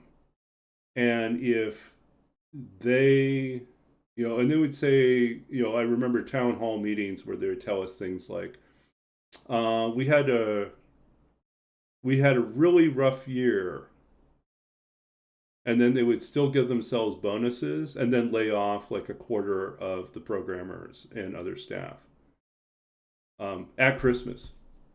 It's like, what kind of cruelty like lives in the heart of people that can make that decision, that they can give themselves bonuses and then lay off a quarter of the people working for them at Christmas, of just like in a year where they had promised us no more layoffs, which is absolutely terrible work environment. Some people ask if I'd ever go back to working in the games industry. No. Will I make games for fun? Yes. Like, I like making interactive fiction games. I like, I like the Python adventure game that we wrote for my class. I had a lot of fun developing a game engine for that. And it's because it's not tied to my livelihood. It's where I can pursue something that I'm passionate about, and I can experiment and invent, and I'm fine. I'm having fun doing that. I was reading a post earlier today on Facebook from a poet friend of mine, and he was talking about the fact that he's reached a particular point in his writing career where he's not actually enjoying most, like it took an epiphany for him to realize the reason why he's not enjoying writing anymore is because it's become work, because he's fallen into the trap that he's writing poetry in service of the next project or the next book, and not allowing himself to simply write whatever he wants to write, whatever he's moved to write, regardless of whether or not there's a likelihood that it will translate into something that can be published as a book. And I think that's a critical point, like in whatever creative pursuit you're in, that, I mean, it's the same thing with people that become professional DMs, I think, for D&D, is that there's a risk that the thing that you are passionate about, that you love doing for recreation, for creativity, for release, when you make it into a job, there's a great risk that you will stop loving what you're doing, because it's become work. And so you don't want to be in a situation where you dread doing the thing that you used to love. That's not healthy. Nor do you want it to be a source of great stress, Yeah, music industry did that to artists too. Like, they're like, say, you have to make this type of album, right? It's like, or this music you're making, does it actually serve like the algorithms that we need it to serve? No. So it's like, imagine if like creative writing was taught by SEO, like search engine optimization specialists. That's terrible. That would be like an awful idea. Yeah, it would be blah. I wouldn't want to read that. And yet some people try to game the system with like Instagram poetry. Some people are writing I think in a way that is calculated to generate, views and likes, and then from there they monetize it, right? They're making money off of it. And it's like they'll get what they get, right? Like I'm not going to begrudge them the ability to make a living doing that, but nor do I think that's a source of great poetry. I think it's a source of an income, but it's not a source of great poetry, you know. And I think great poetry really comes, like any great art, when we, in a sense, forget about the rest of the world, forget about the audience, and just sit down and write and wrestle with what's going on in our own heart. Try to figure out, like, what is this big question or challenge that we're trying to make sense of, or write for fun, write to see where that line goes, where that image goes, and having some sort of like experience just playing with language, seeing what happens if you take it a completely different direction, not that you're beholden to some sort of plan or expectation. Yeah. I always go back to my constant advice for other writers and artists is like, if there's no, and this is not originating from me, this is what I've heard before too, is that if there's no surprise for you as the creator, then there's no surprise for the reader, the audience. Because if there's no discovery, if there's nothing that you learn in the process of creating the thing, guaranteed people will feel that. They will recognize that there is something missing, that it feels kind of flat and empty or circular, that it just kind of, it's Ouroborean, right? Like it eats its own tail. It's just, it's just a problem of like, it just doesn't move us because we can tell that it's calculated, as opposed to something that emerges unexpectedly and wonderfully, in the process of creation, or sometimes in the process of revision. When you think you know what you're doing and then you edit it and you realize, oh, there's something I didn't intend that's actually more interesting. Let's go with that. Anyways, that's my little rant and ramble. Thanks for the finger snaps. Let's go and figure out who we can go raid, because it is late. And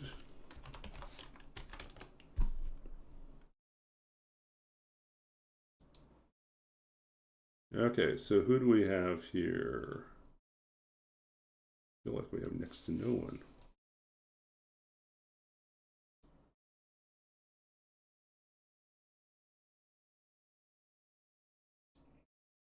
Come on, guys.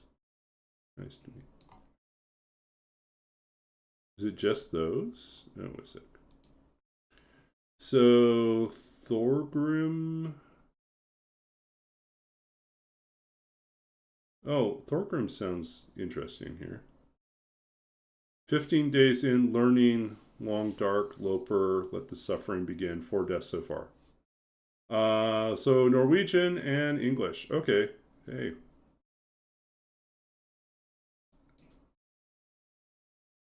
Okay. Yeah, let's give this guy a try here. Thorgrim. 48 followers. Streams survival and RPG games. Seems like our type of person. Let's support them.